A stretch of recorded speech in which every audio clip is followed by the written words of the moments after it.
Chapter 26. Obadiah, I have something here that I thought would interest you.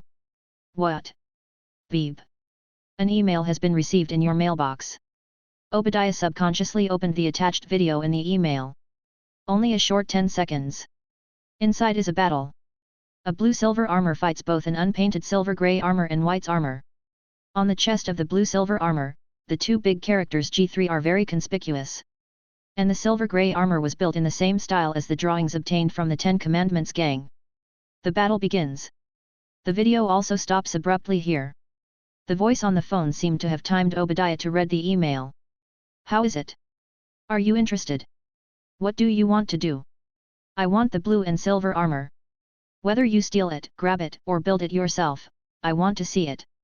I don't even know who the owner of the blue-silver armor is.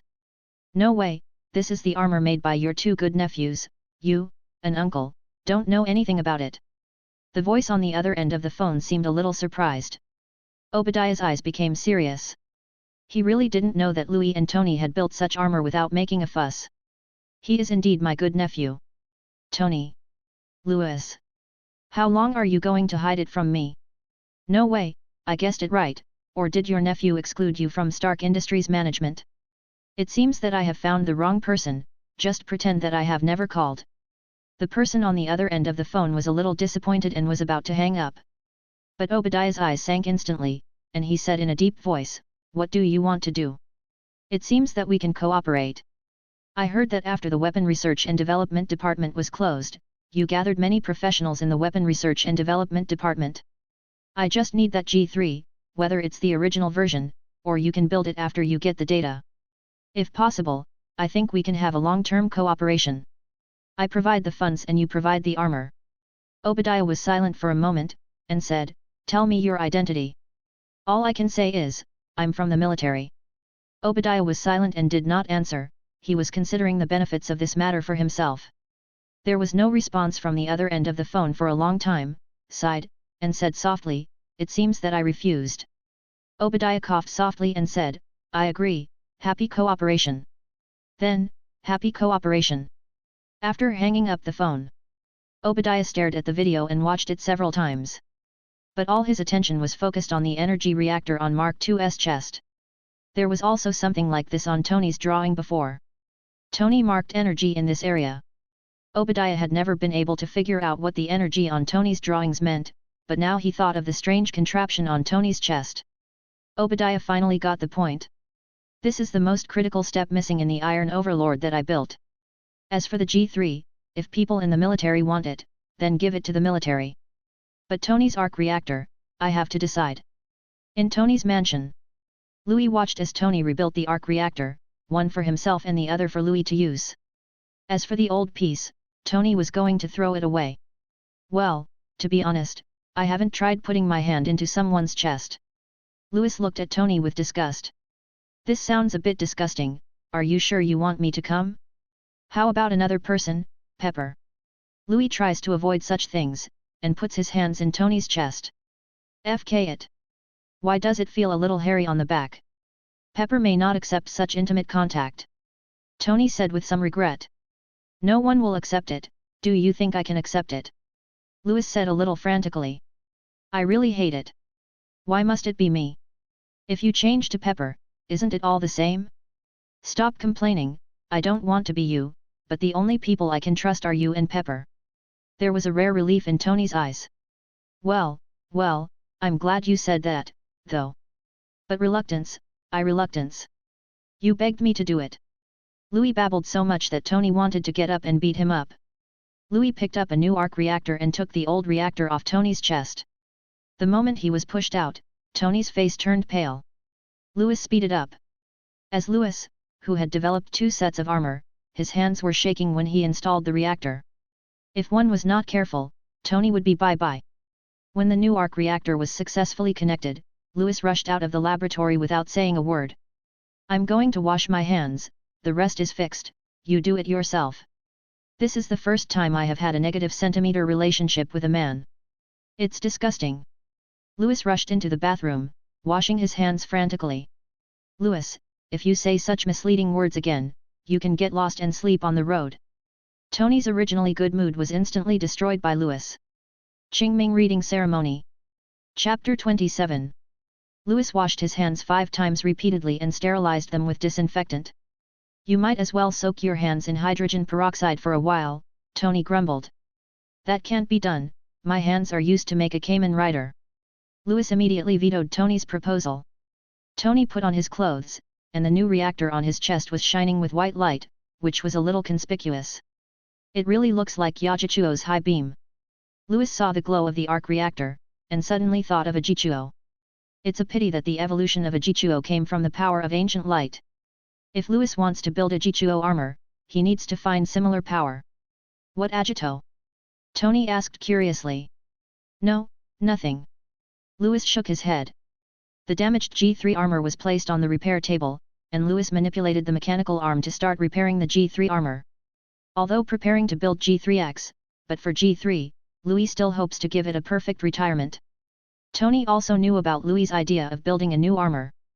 Mark2 was a little reluctant when facing G3, although it was caused by Tony's forced choice of toughness. But if you lose, and there is no way to justify it. So, next, Tony has a new plan. Now that Louis G3X is ready to leave, Mark III naturally has to hurry up. When the time comes to learn the lessons of Mark II, Mark III will become even stronger. When the building is completed, Tony is ready to challenge Louis G3X again. Ethan was released 3 days later, and brought back a list of 30 sets of pure armor from the army. According to a set price of 3.5 million, this is a big order of nearly 100 million. When building pure, Louis tried to use cheaper alloys as much as possible, and it was the kind that was easy to obtain and replace. The cost of a set of pure is around 800,000. Louis felt that his price had more than quadrupled, and he was really quite conscientious. The only pity is that the military's order is a bit small. This made Louis a little dissatisfied. Why, feel less? Tony saw what Louis was thinking when he saw Louis' expression. It's a little bit. According to my calculations, the military has a shortfall of more than 100 sets, but now only 30 sets have been ordered. It may be to test the water. But it doesn't matter. When they have almost purchased, I will launch the G3 mass production version, and then I can make another profit. Louis didn't panic in the slightest, he was making money, he was cheating and he didn't shudder. What's more, it's still money from the military, so there's no problem. Ethan and Tony heard Louis talking to himself, and shouted in unison, profit.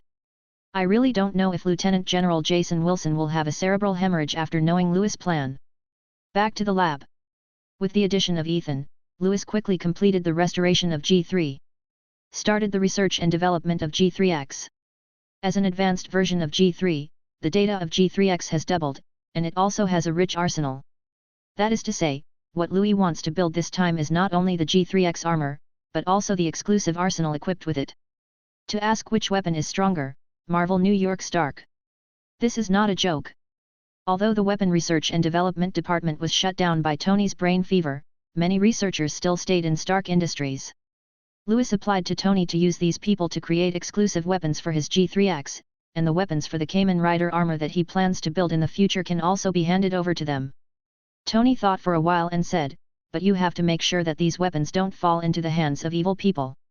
Louis's eyes lit up, he patted his thigh, and suddenly realized, you reminded me, I need to create a recognition program for these armors, only me and the people I give permission can use, otherwise it will explode. Louis thought of Obadiah, those ambitious people must have coveted these armors. Even the military is no exception. Louis has seen many high-level military officials with greed in their eyes. It's better to be careful. Tony also agrees with Louis' idea that it is best to let the armor have a self-identification function. After reaching an agreement in this regard, Louis began to notify the members of the original Weapon Research and Development Department to join his own Armor Research and Development Department. But few responses were received. After some investigation, Louis discovered a strange problem. That is the members of the original Stark Industries Weapon Research and Development Department. After the dissolution, they were basically poached away. Only a few old employees remained, and there was no intention of leaving. This is a premeditated poaching. Louis said in a deep voice, looking at the people who left. It's normal. Tony was not surprised. No, this is completely abnormal. It was premeditated and he knew the situation of every employee. Louis' eyes darkened. Some people dare to dig their own people, don't they want to live?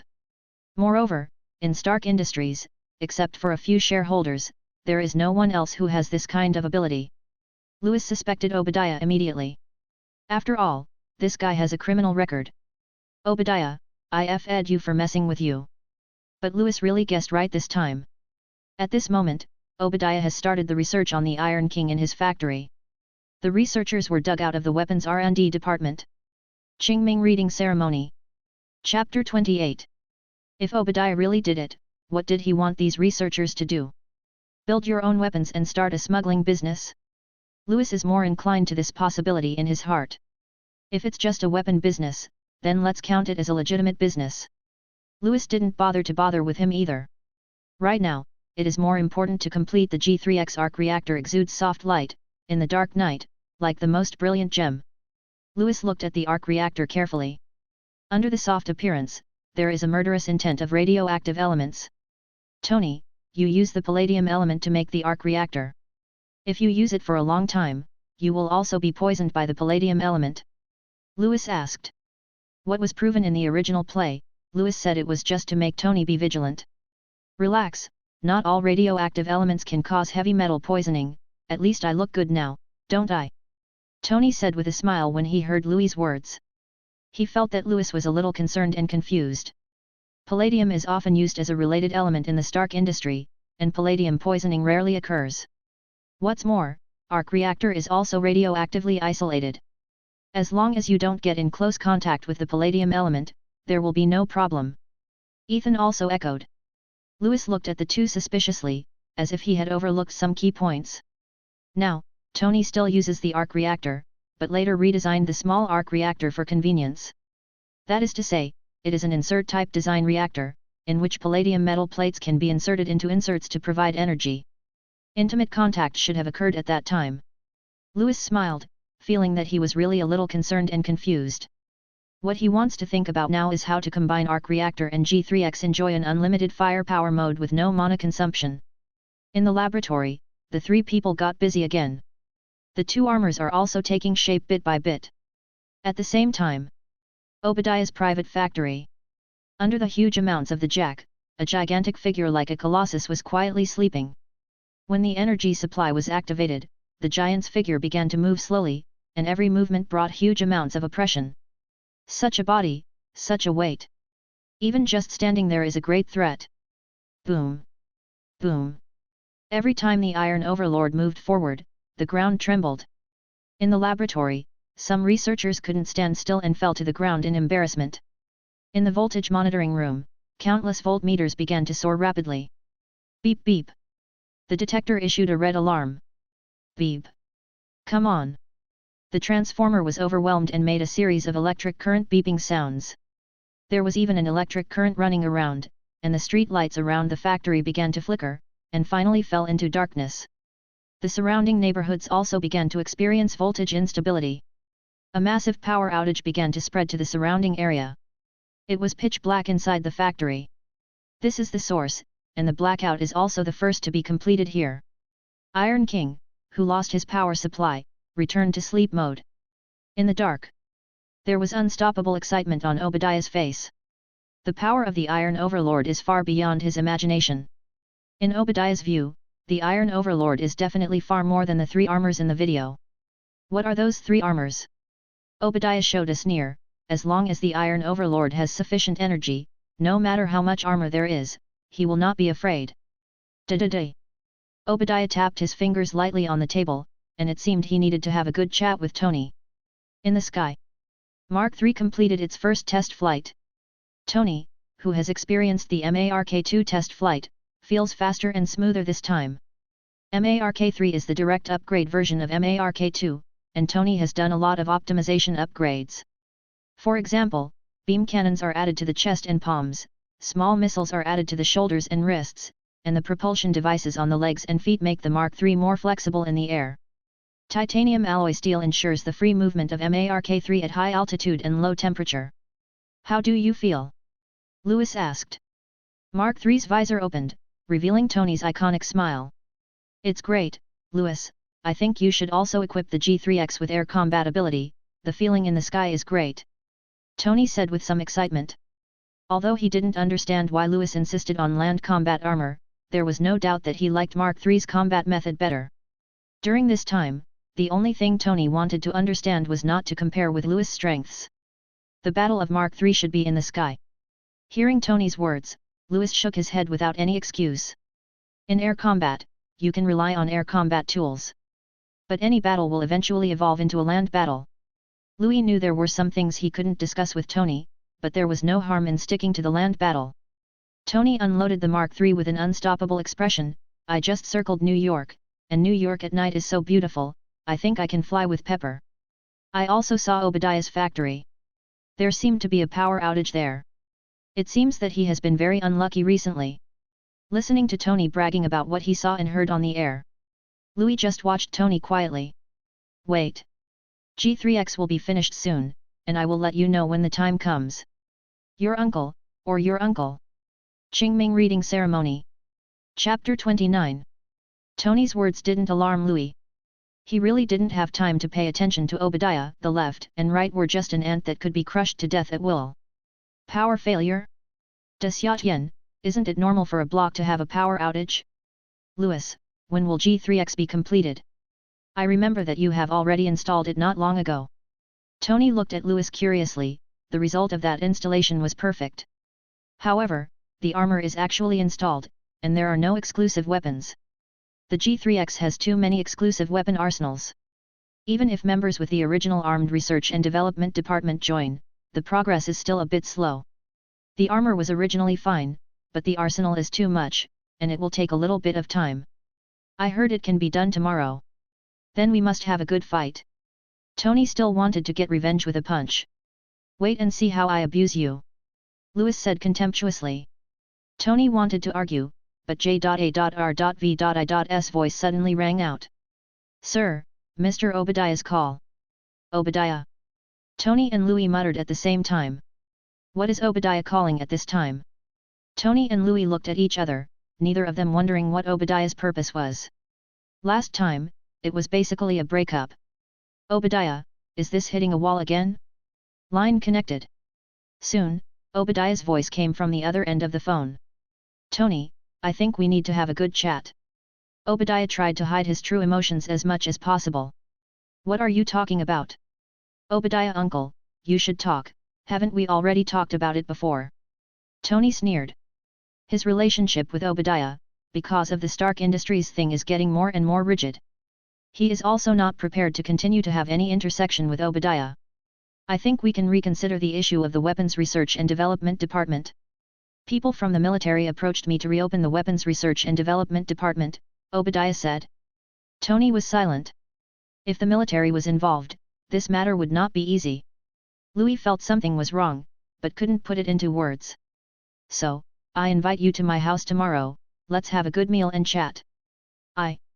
Tony was about to speak, but Louis grabbed his wrist. Louis looked at Tony and shook his head.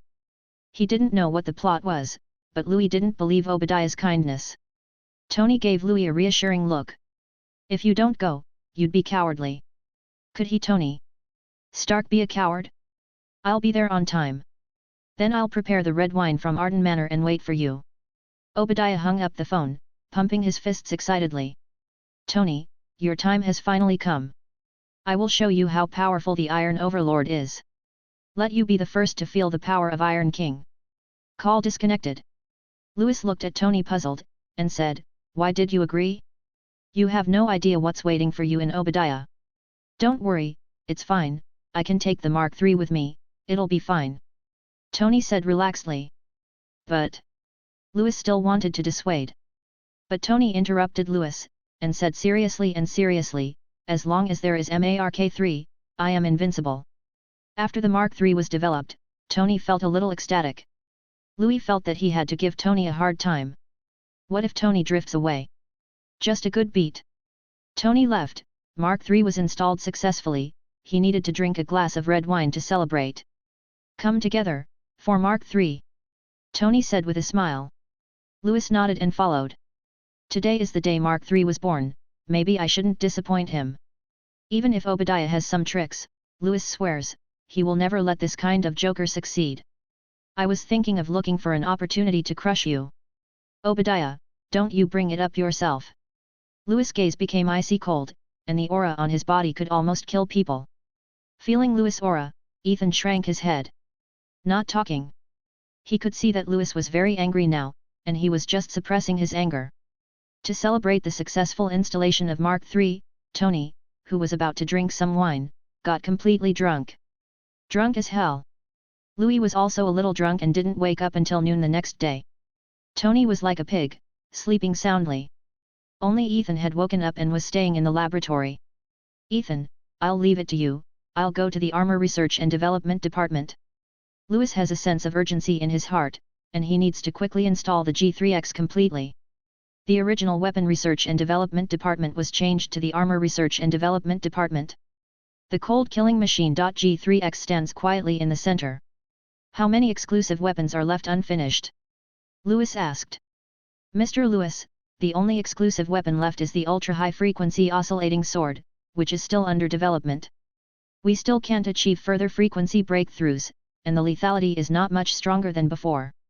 The researchers came over and handed the test data to Louis. Leave this to me, and you load other weapons onto the G3X.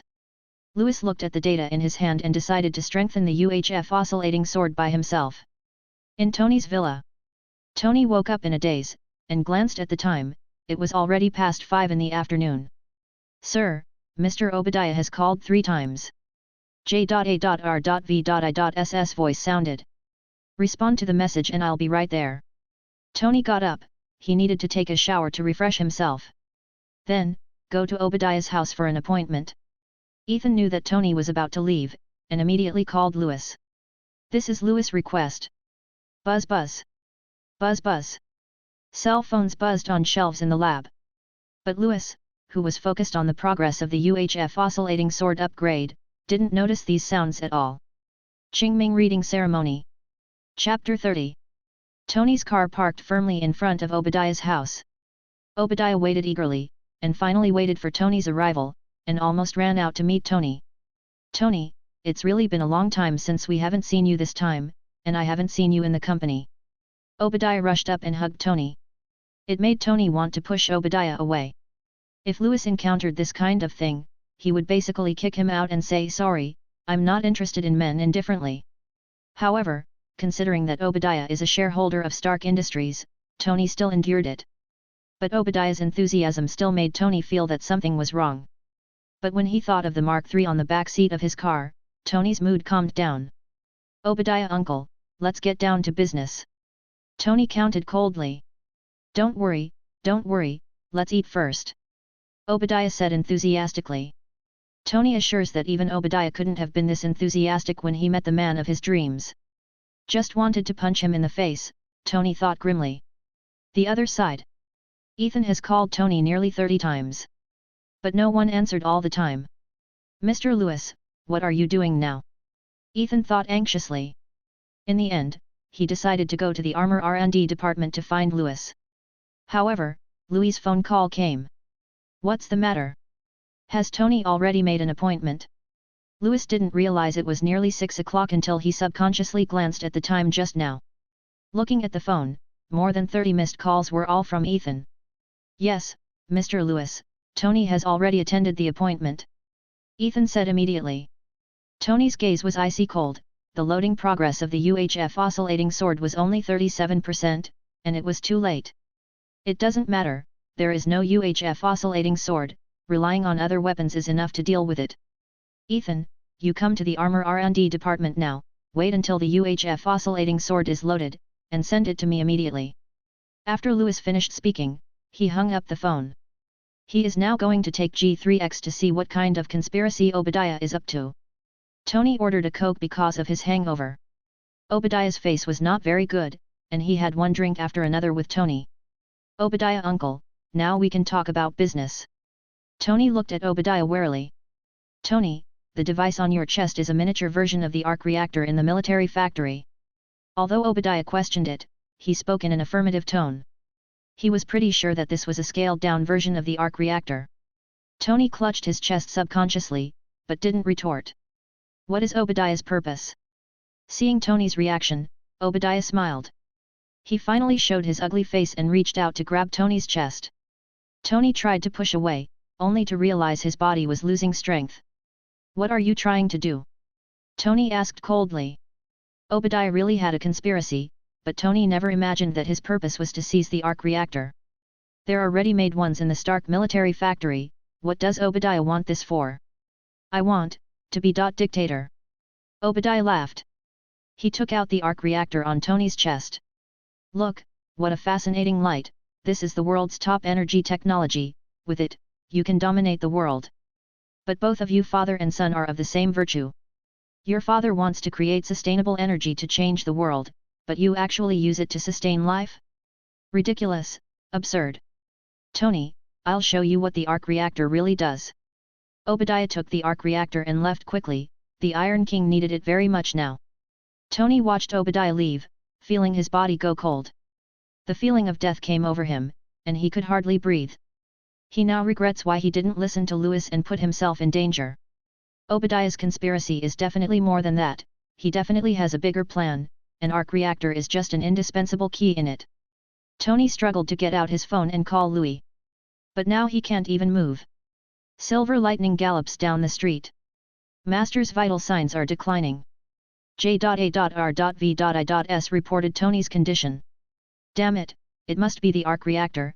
Obadiah took the arc reactor. Louis cursed Tony didn't even make the Mark I, what does Obadiah need the arc reactor now?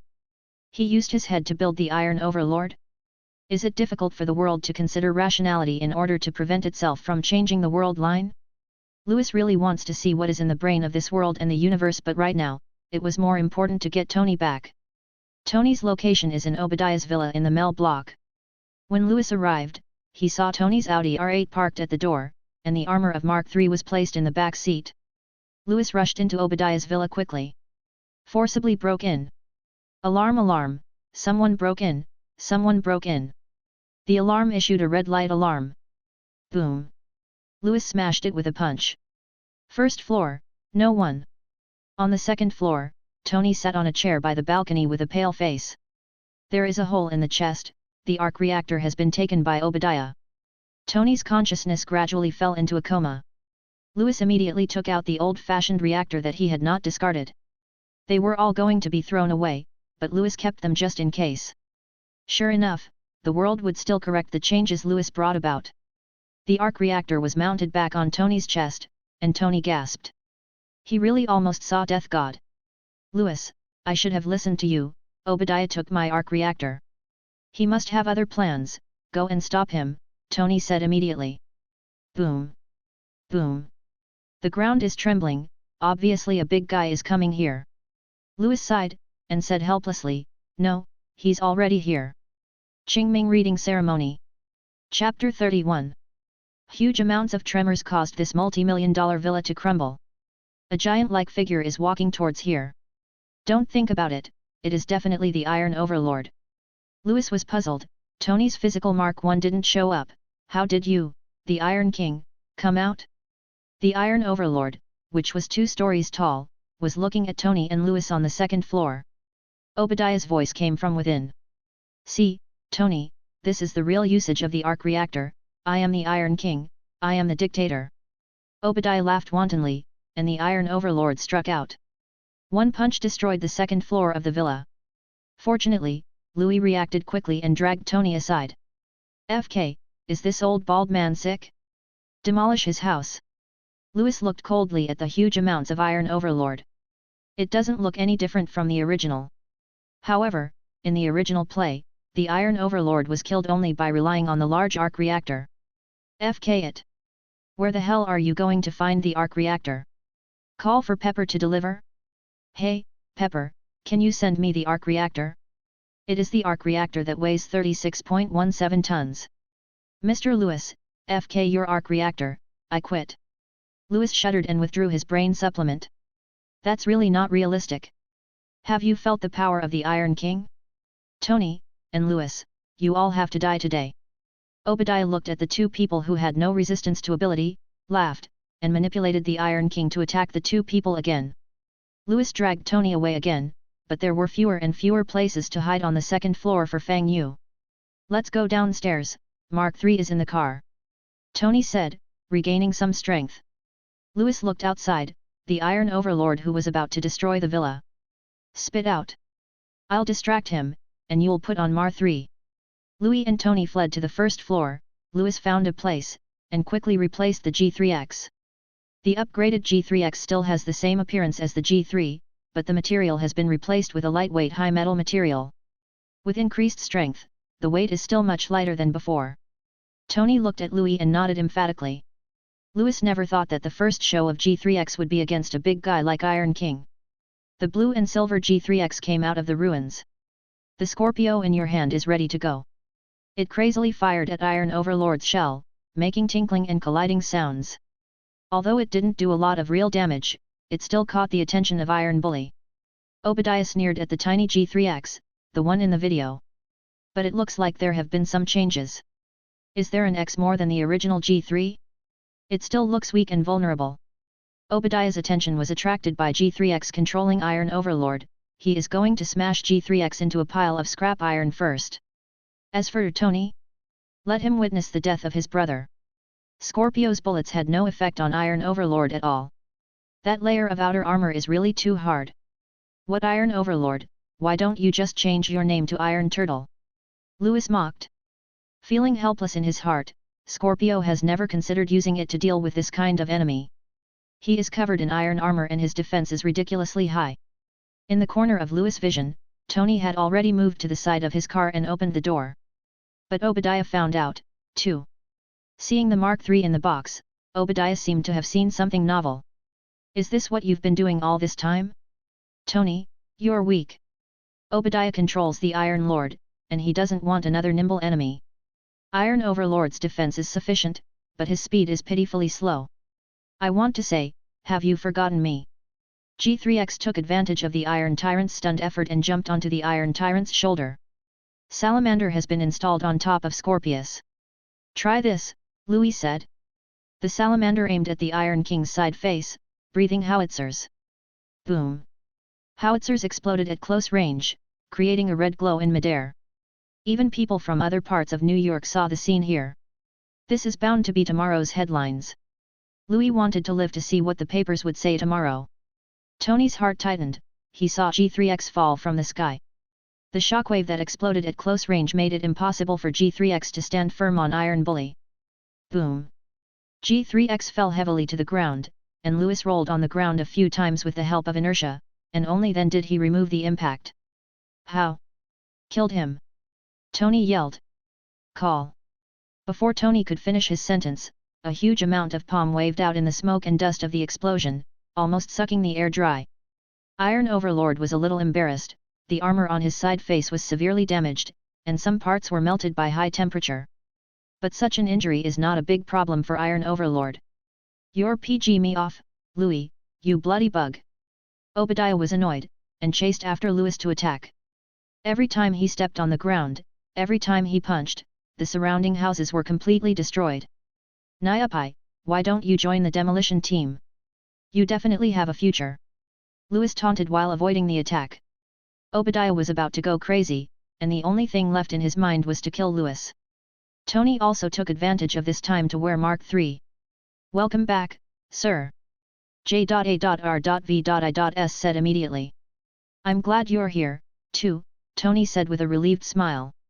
Mark III flew into the air, and the beam cannon in the palm of the hand aimed at the huge body of the Iron King and began to bombard it indiscriminately.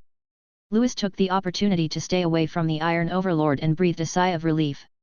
The Iron Tortoise couldn't be beaten, and if he touched it, it would vomit blood. In the bombardment of the beam cannon, the Iron Overlord resisted the beam cannon with one hand and rushed towards Mark III. Be careful! Louis shouted. Tony had been prepared for a long time, and the Mark III was lifted into the air in an instant, and the distance was opened. The Iron Overlord couldn't take a single blow. He hammered his chest angrily, and vented his dissatisfaction to the sky. Qingming Reading Ceremony. Chapter 32. Seeing that the Iron Bully, who had resisted the beam cannon, was safe and sound, Tony also changed color slightly. Tony, it looks like your beam cannon isn't doing too well either. Louis started to taunt, and even his teammates couldn't survive. Stop talking nonsense, do what you want, and give him a few more from your howitzer. Tony had a cold face. Beam cannons are not as effective as howitzers when facing this kind of Iron King. But during the test, the energy level of the beam cannon was actually higher than that of the howitzer. Therefore, it can only show that when the Iron Overlord was built, he had already considered facing such a weapon. Targeted. Louis looked at his only 2 howitzers left, which were both increased versions with high damage. But the damage caused was not enough for the Iron Overlord. I still have 2. Louis said in a deep voice. No matter how quickly he reacted, he cursed in a low voice, whatever, use it early to enjoy it early, and use it to blow up graves later. Salamander fired 2 howitzers. But this time there was not such a good distance, and he was intercepted by the Iron Overlord in mid-air. It was nothing but scorching black on the arm of the Iron Overlord. FK! Louis yelled. It's useless, Tony, you can't even break through my outer armor. Obadiah smiled presumptuously, grabbed the broken rocks, and threw them at the Mark III flying in the sky. Mark III dodges left and right, but it often walks by the river, so its shoes are not wet. Boom! A fragment of a statue in the garden grazed Mark III's left leg. Chug! A series of arcs flickered, and Tony felt something was wrong. The left leg propulsion unit was destroyed, and the power was reduced by 56%. The voice of J.A.R.V.I.S seemed a bit cold. Ruthless. Tony didn't have time to think, and used the propulsion device in his palm to change his position, avoiding the rock that struck again. Ha ha ha ha ha, run away, and when I catch you, I will crush your bones inch by inch. Obadiah seemed to have seen Tony and Louis die in his hands. While attacking the damaged Mark III, there is still power to deal with Louis' sneak attack. It's just that Scorpio's bullets are like scratching an itch, and they can't do much damage. Annoying bug. Obadiah slapped it, but Louis dodged it deftly. Good opportunity. Tony thought to himself when he saw the Iron Tyrant turning his head. The armor on Mark III's chest and shoulders opened, and countless small missiles aimed at the head of the Iron Bully. Like a goddess scattering flowers. Numerous small missiles dragging orange tail flames bombarded the Iron King's head. Bang bang bang. The sound of explosions one after another made Louis very happy to hear them. Taking advantage of this opportunity, Louis immediately replaced G3X with Cerberus and switched to Gatling mode. 120 specially made armor-piercing projectiles were fired at the center of the explosion. Bass. Bass. Bass. Under the cover of the sound of the explosion, there was a penetrating sound that was so subtle that it was inaudible. It works. Louis was delighted. Trait armor-piercing projectiles can penetrate Iron Overlord's defenses. But the black shadow rushing towards Louis broke through all obstacles, and with one blow, the G3X that had no time to dodge was sent flying a long distance away. Louis! Tony yelled as he saw the G3X being knocked into the air. Take care of yourself. Obadiah ignored Louis, who was knocked into the air, and his next target was Tony. Guys flying around are such a nuisance. Tony dodged the Iron Tyrant's attack, but under the Iron Tyrant's marking, there was no way to see Louis' situation. It's daytime, it hurts a bit. Louis grinned in pain, and crawled out of someone's swimming pool. Even with the swimming pool as a buffer, Louis still fell hard enough. Looking at the battle in the distance, it might fly more than 100 meters. How to deal with such a terrifying Iron Overlord? Louis had some headaches, and Tony couldn't last long if he let the Iron King and Tony fight like this. G3X's internal communication suddenly rang while Louis was thinking. Mr. Louis, I have rushed to Mel Street, where are you now? Who is Tony fighting? Ethan's voice suddenly appeared. Louis's eyes lit up. The overclocking shock sword was developed to deal with enemies that could not break through, and it was just used to deal with the Iron Overlord. Ultra-high-frequency particle vibration cutting, even if you are an Iron BD, you will be stewed today. Louis sent a location to Ethan, and it didn't take long for Ethan to feel it. The upgraded version of the UHF oscillating sword is larger than the original one, but it looks very intimidating. Thanks, Ethan. Louis said with a smile, and then returned to the battlefield again. Ethan stood there dumbfounded.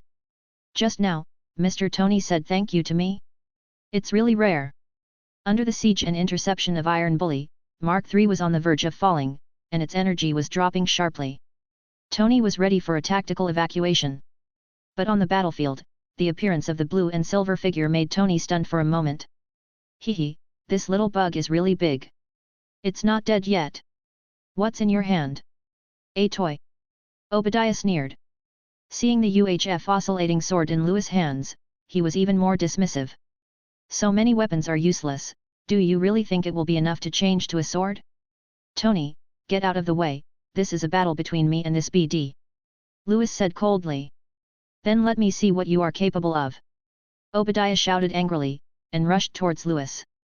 G3X holds the sword in front of his chest, proudly in the world. Louis' voice was floating, full of ancient rhymes, and said, I have a sword that can cut off the sun, moon, stars, and even old bastards. In the next sentence, the painting style changed again. The labor and management said that they will crush your ashes, and they must take your ashes today. Qingming Reading Ceremony. Chapter 33. The energy of G3X is fully poured into the ultra-high-frequency vibration sword, Destroyer. Buzz buzz. The ultra-high-frequency earthquake sound almost pierced the eardrum. That's it. Louis felt the saboteur in his hand with satisfaction. This was the fighting sword he had envisioned. The ultra-high-frequency particle vibration is enough to shred the turtle shell in front of it. Obadiah controlled the Iron Overlord and rushed towards Louis. Coming up is a big flying cover. The huge body crushed down in an extremely terrifying posture, trying to crush Louis. End this ridiculous farce, you are dead. Obadiah said cruelly. During the synchronous operation, the two fists smashed hard towards the ground. Under G3X, Louis stared coldly at the inside of the Iron Overlord. The cold voice was particularly piercing. Overload mode, on. As the center of energy, arc reactor, the internal energy is constantly absorbed by G3X. The G3X took the lessons of the G3, and Louis' overload mode for pure armor was added. Every time the G3X advances, it will crush the ground under its feet. It is hard to imagine how powerful the energy contained in it is. The Iron Overlord fell from the sky, aimed at G3X and smashed it down. Boom! The huge amounts of shock waves swayed everything around. It's clean now, the damn bugs are gone. Obadiah sneered. In his opinion, no living thing could survive such an attack. This is an attack with dozens of tons. At this moment, Louis' cold voice made Obadiah's heart feel cold. It seems that you are a little too happy, and you want to attack me at such a slow speed. Louis said with a sneer. G3X was still on the right side of the Iron Overlord this second, but appeared on the left side of the Iron Overlord the next second. The speed is so fast that it is difficult for Obadiah to lock the position of Louis. Tony, who was flying in the sky, saw the speed of G3X in a short period of time in his eyes. 100 meters 2.63. Tony has no doubt that the G3X with this speed can catch the slow-starting Mark III in a short time. That's the case with Obadiah at the moment. Molested crazily by Louis, every attack landed in the air. Even if he predicted Louis' position, Louis would change his direction in time to avoid it. The saboteur slashed constantly on Iron Tyrant's body, making clanking and colliding sounds. It's useless. If you can't destroy the Iron King's defense, I'm invincible. Obadiah laughed. G3X stopped his figure and landed on Iron Bully's head. Louis said lightly, oh, is it? Then, a sword fell, as simple and easy as piercing butter with a hot knife and fork. Under the ultra-high-frequency vibration sword, Iron Overlord's defense became vulnerable. There was a trace of panic on Obadiah's face, and he shouted in a panic, no, this is impossible, my Iron Overlord is invincible, how is this possible? With the fall of Louis' sword, all the attacks that were considered ineffective before all broke out. Each of Louis's previous swords had spare power, in order to completely disintegrate the Iron Overlord. With large file size small parts fall. The entire Iron Overlord seemed to be dismembered. The control room was also found by Louis. The scarlet compound eyes looked at Obadiah coldly. With boundless killing and blood. No, Louis, you can't do this, I'm your uncle, you can't do this to me. Obadiah panicked. He couldn't figure out why he failed. But now, he needs to think about his life. Compromise. Louis didn't speak, just watched Obadiah's performance indifferently. Tony also fell down, looking at Obadiah, not knowing what to say for a moment. Are you here to persuade me? Louis didn't turn his head, but felt Tony's arrival. Obadiah said no, even if there is no blood relationship, Obadiah has helped Tony stabilize the Stark industry for so many years. There is hard work without credit. Put him in jail and he'll never come out again, Tony said. Hee. Louis sneered, and said mockingly, really? Yes, I will never come out again after I go to prison, please, send me to prison. Obadiah said fearfully. Okay, then I'll send you to jail. G3X's scarlet compound eyes dimmed, and Louis turned and left. Tony is also about to leave, and the police will come to deal with it soon. Seeing the backs of the two leaving, Obadiah breathed a sigh of relief, but the next second, scarlet blood eyes looked back at him. Obadiah felt that his soul was about to be frozen. But he couldn't speak. Cerberus Vulcan mode combined with Scorpio, a small rocket accurately hit Obadiah, who was full of fear. The flames of the explosion devoured everything. Obadiah's final mouth is obviously to ask, why? Aren't you ready to let me go? Louis whistled frivolously and said cheerfully, sorry, I lied to you.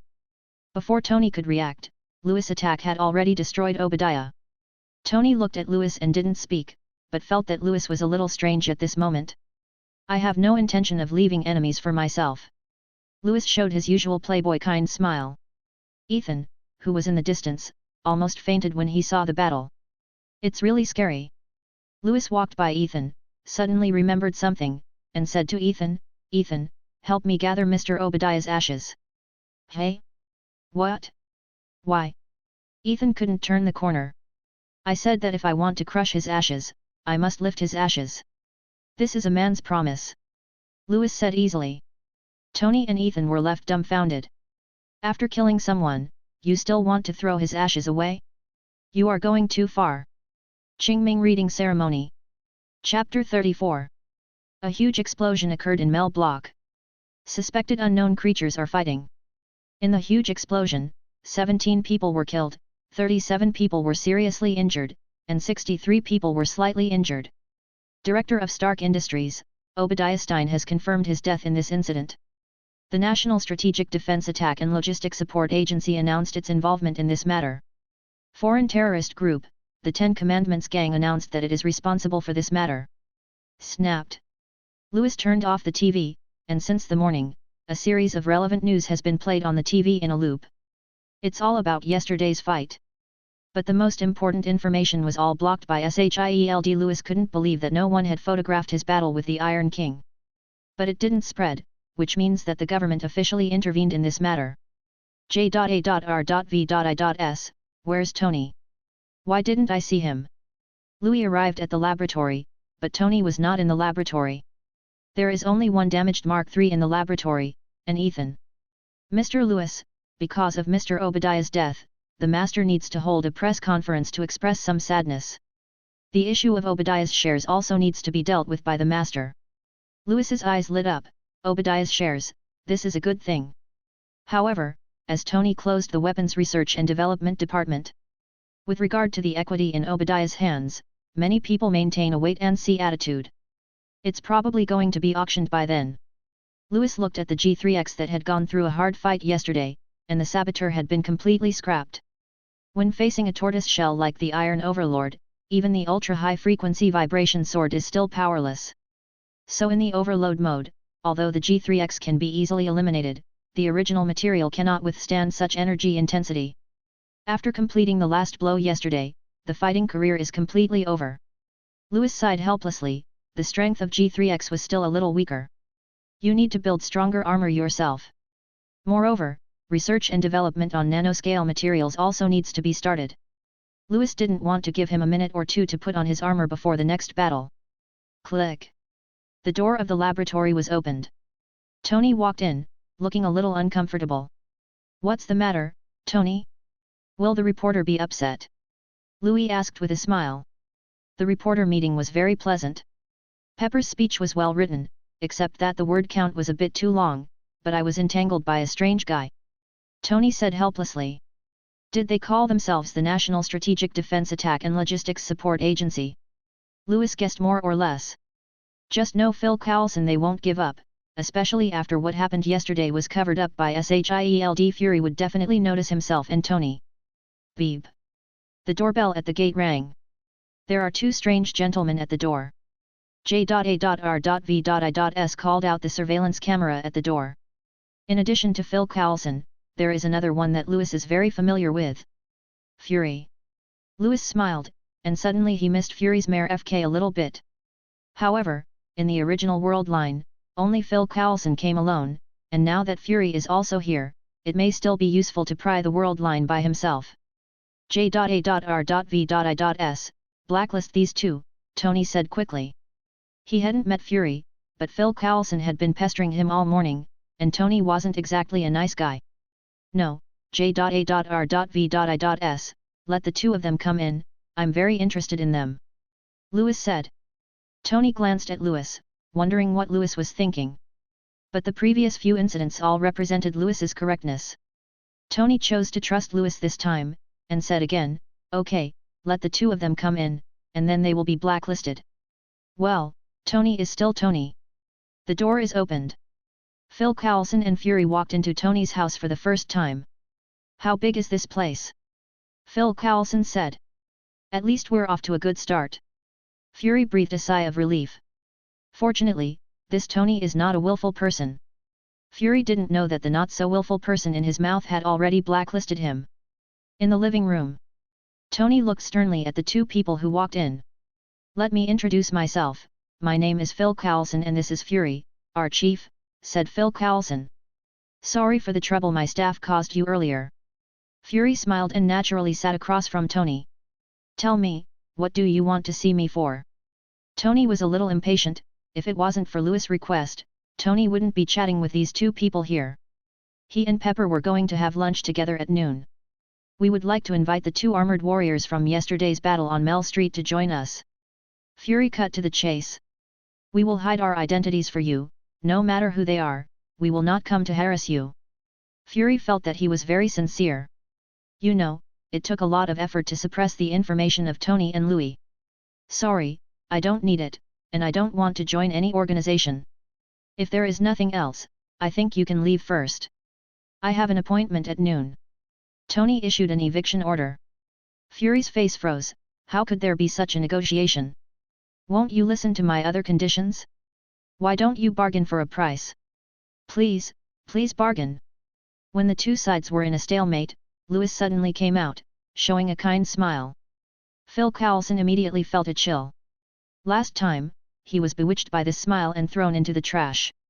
Tony, I'm very interested in them. I wonder if you can let me chat with them. You can go on a date first. Lewis sat on the sofa with a box in his arms.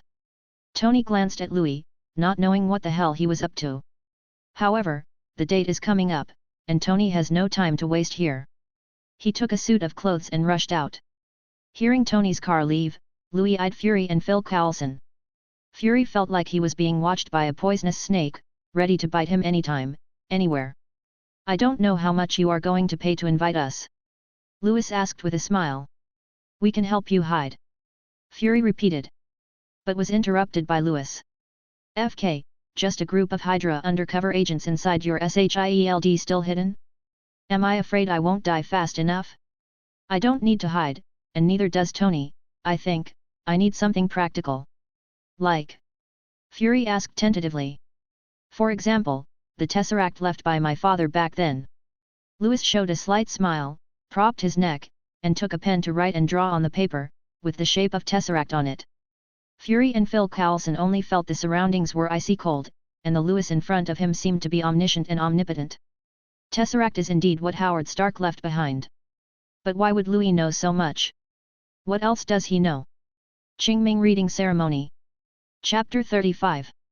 Louis sketched what the tesseract would look like on paper. I also signed an autograph. Louis Stark, smiles, Fury really wanted to say Merfolk right now.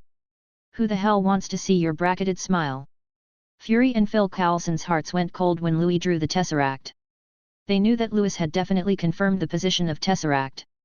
You too, I've been looking for this thing recently, if you find it, please let me know, I will be very grateful to you. Lewis pushed the paper in front of Fury. Fury didn't dare to take the drawing paper for a while. He took a deep breath and pretended to be deep and said, Okay, Mr. Lewis, if we find it, we will contact you. Fury didn't dare to stay here for long. He felt a threat from Lewis, which was unprecedented. Fury and Phil Coulson were about to leave in a hurry, but when they walked out the door, Louis also came out, handed the drawing paper to Fury, and said with a smile, "I'll give you this blueprint, you can look for it according to it, by the way, it has my autograph on it, it's very valuable, yes, don't lose it." After all, the door was mercilessly closed. Fury wanted to tear up the piece of paper and throw it on the ground, stomping on it a few times. "Who the hell wants your autograph? Labor and management as SHIELD director, isn't your signature worth more than yours?" But Fury chose to put it in his coat pocket in the end. Walking down the street, Phil Coulson was a little shivering. Louis brought too much pressure. Phil Coulson, Fury, why does that Louis know about the Tesseract? Fury, Mom, FK, you ask me, who am I going to ask? Phil Coulson, could it be the clue left by Howard Stark? Fury paused, apparently thinking about what Phil Coulson had just said. It is possible, otherwise there is no way to explain his understanding of Tesseract. Howard used Tesseract to build 2 large arc reactors. Maybe Stark Brotherhood surprised us. Fury's eyes lit up. Tesseract is placed in S.H.I.E.L.D, but no one has been able to study it thoroughly. The biggest utilization was nothing more than Howard Stark's sustainable energy plan back then. Although it failed, 2 large arc reactors remained. If, using the Tesseract as a transaction, the Stark brothers were absorbed into SHIELD, Fury suddenly felt like a FG genius. "Come on, Phil Coulson, let's go back to Louis, and I can agree to Louis' terms," Fury said quickly. Phil Coulson hadn't figured it out yet, so he could only follow behind Fury. When walking back to Tony's house, Phil Coulson looked at the car outside and fell into thought. "Phil Coulson, director, we have a car, why did we walk back?" Fury, mad FK. 2 people rang the doorbell, but their identities had already been blacklisted, so no matter how they pressed it, it would not affect the people inside. "Why is there no one?" Fury's hands were sore from pressing. "Phil Coulson, come on, keep pressing." "Going away?" Phil Coulson asked. "Impossible, the Silver Lightning is still parked at the door, Louis is definitely at home." Fury was sure, thinking that this was Louis trying to make himself suffer. As for Louis, he is now in the laboratory to start researching his next set of armor. He doesn't have dates like Tony does, and Louis feels pressed for time. Kamen Rider's armor can basically be made artificially, but what Louis requires is power, which is more powerful than G3X. So, Louis hit on the space gem idea. This will be the key to the next set of Kamen Rider. Louis was thinking while holding the small box and preparing to go out. Then I saw Fury and Phil Coulson ringing the doorbell, sweating profusely. "Hey, what are you doing? Should I report to warn you of disturbing the people?" Louis asked with a smile. "Louis, I think your doorbell is broken, it won't make any sound," Fury kindly explained. Jingle. Louis pressed the doorbell and said, "Isn't there no problem?" Okay, let me go, I'm going out now." Louis pushed open the door, holding the small box and preparing to leave. Fury and Phil Coulson followed Louis. Fury wanted to get close and asked, "Louis, what's in this little box of yours? Is it related to you, Director Nick Fury?" Louis asked back, "Just say what you have to say, don't test me, I'm not interested in other things except Tesseract." "We can hand over the Tesseract to Mr. Louis," Fury said immediately. "Director." Phil Coulson was a little confused, they didn't say that before. "Didn't you agree with Louis' research on Tesseract? How to say change?" Louis glanced at Fury thoughtfully, and his expression brightened immediately. "Director Nick Fury, get in the car for a minute, I think we can have a good chat." "Mr. Phil Coulson, there is no room for a third person in my car. If you are willing to make a mistake, I have no problem with it in the trunk." "Phil Coulson, you go back first," Fury said to Phil Coulson. Phil Coulson obeyed, but said, "Stay safe, Director." Silver Lightning took Fury away, leaving behind Phil Coulson who couldn't figure it out. In the car, Louis said casually, "Now can you tell me about your request, Director Nick Fury?" Qingming Reading Ceremony. Chapter 36 Louis, do what I say. Louis wouldn't believe that Fury would be so kind as to give him the Tesseract. Even if Tesseract is just a decoration in S.H.I.E.L.D, Fury can boast a good price for it. "Louis, the Tesseract can be given to you, but you must guarantee that you will always be loyal to SHIELD. Sitsiziziz. After a series of quick and short breaks, Louis drifted the car and stopped steadily on the side of the road. You can get out of the car, Director Nick Fury. Louis said with a cold face. A Tesseract wants to sell itself? Dream it. Wait, Fury said immediately. He panicked. He felt he had misjudged Louis. Louis is not the kind of person who can be bound by a Tesseract. In the final analysis, Tesseract is just a trading item. S.H.I.E.L.D is in the hands, and a large amount of money is spent on research every year. This is not cost-effective, and even dragged down the development of S.H.I.E.L.D originally. Louis looked at Fury coldly. He was waiting for Fury's explanation. I just invite you to join S.H.I.E.L.D, but the Tesseract is not your personal property, you can only have it in your hands for research. If S.H.I.E.L.D needs it, you must return it immediately. When S.H.I.E.L.D is in trouble, I need you to do your best to help us. Fury said a lot of good and bad in one breath, and he was really worried that Louis wouldn't listen and just leave. This is the trading condition he had originally thought about, but he changed his mind temporarily. He wanted to see how much Louis valued Tesseract. But I didn't expect that Louis would not play his cards according to common sense. Louis narrowed his eyes, a smile spreading in his eyes. When is Director Nick Fury going to send Tesseract to me? Louis asked. As soon as possible, bring this thing out, even I need a lot of applications and procedures. Fury said. Then I'll wait for you to hand me the Tesseract.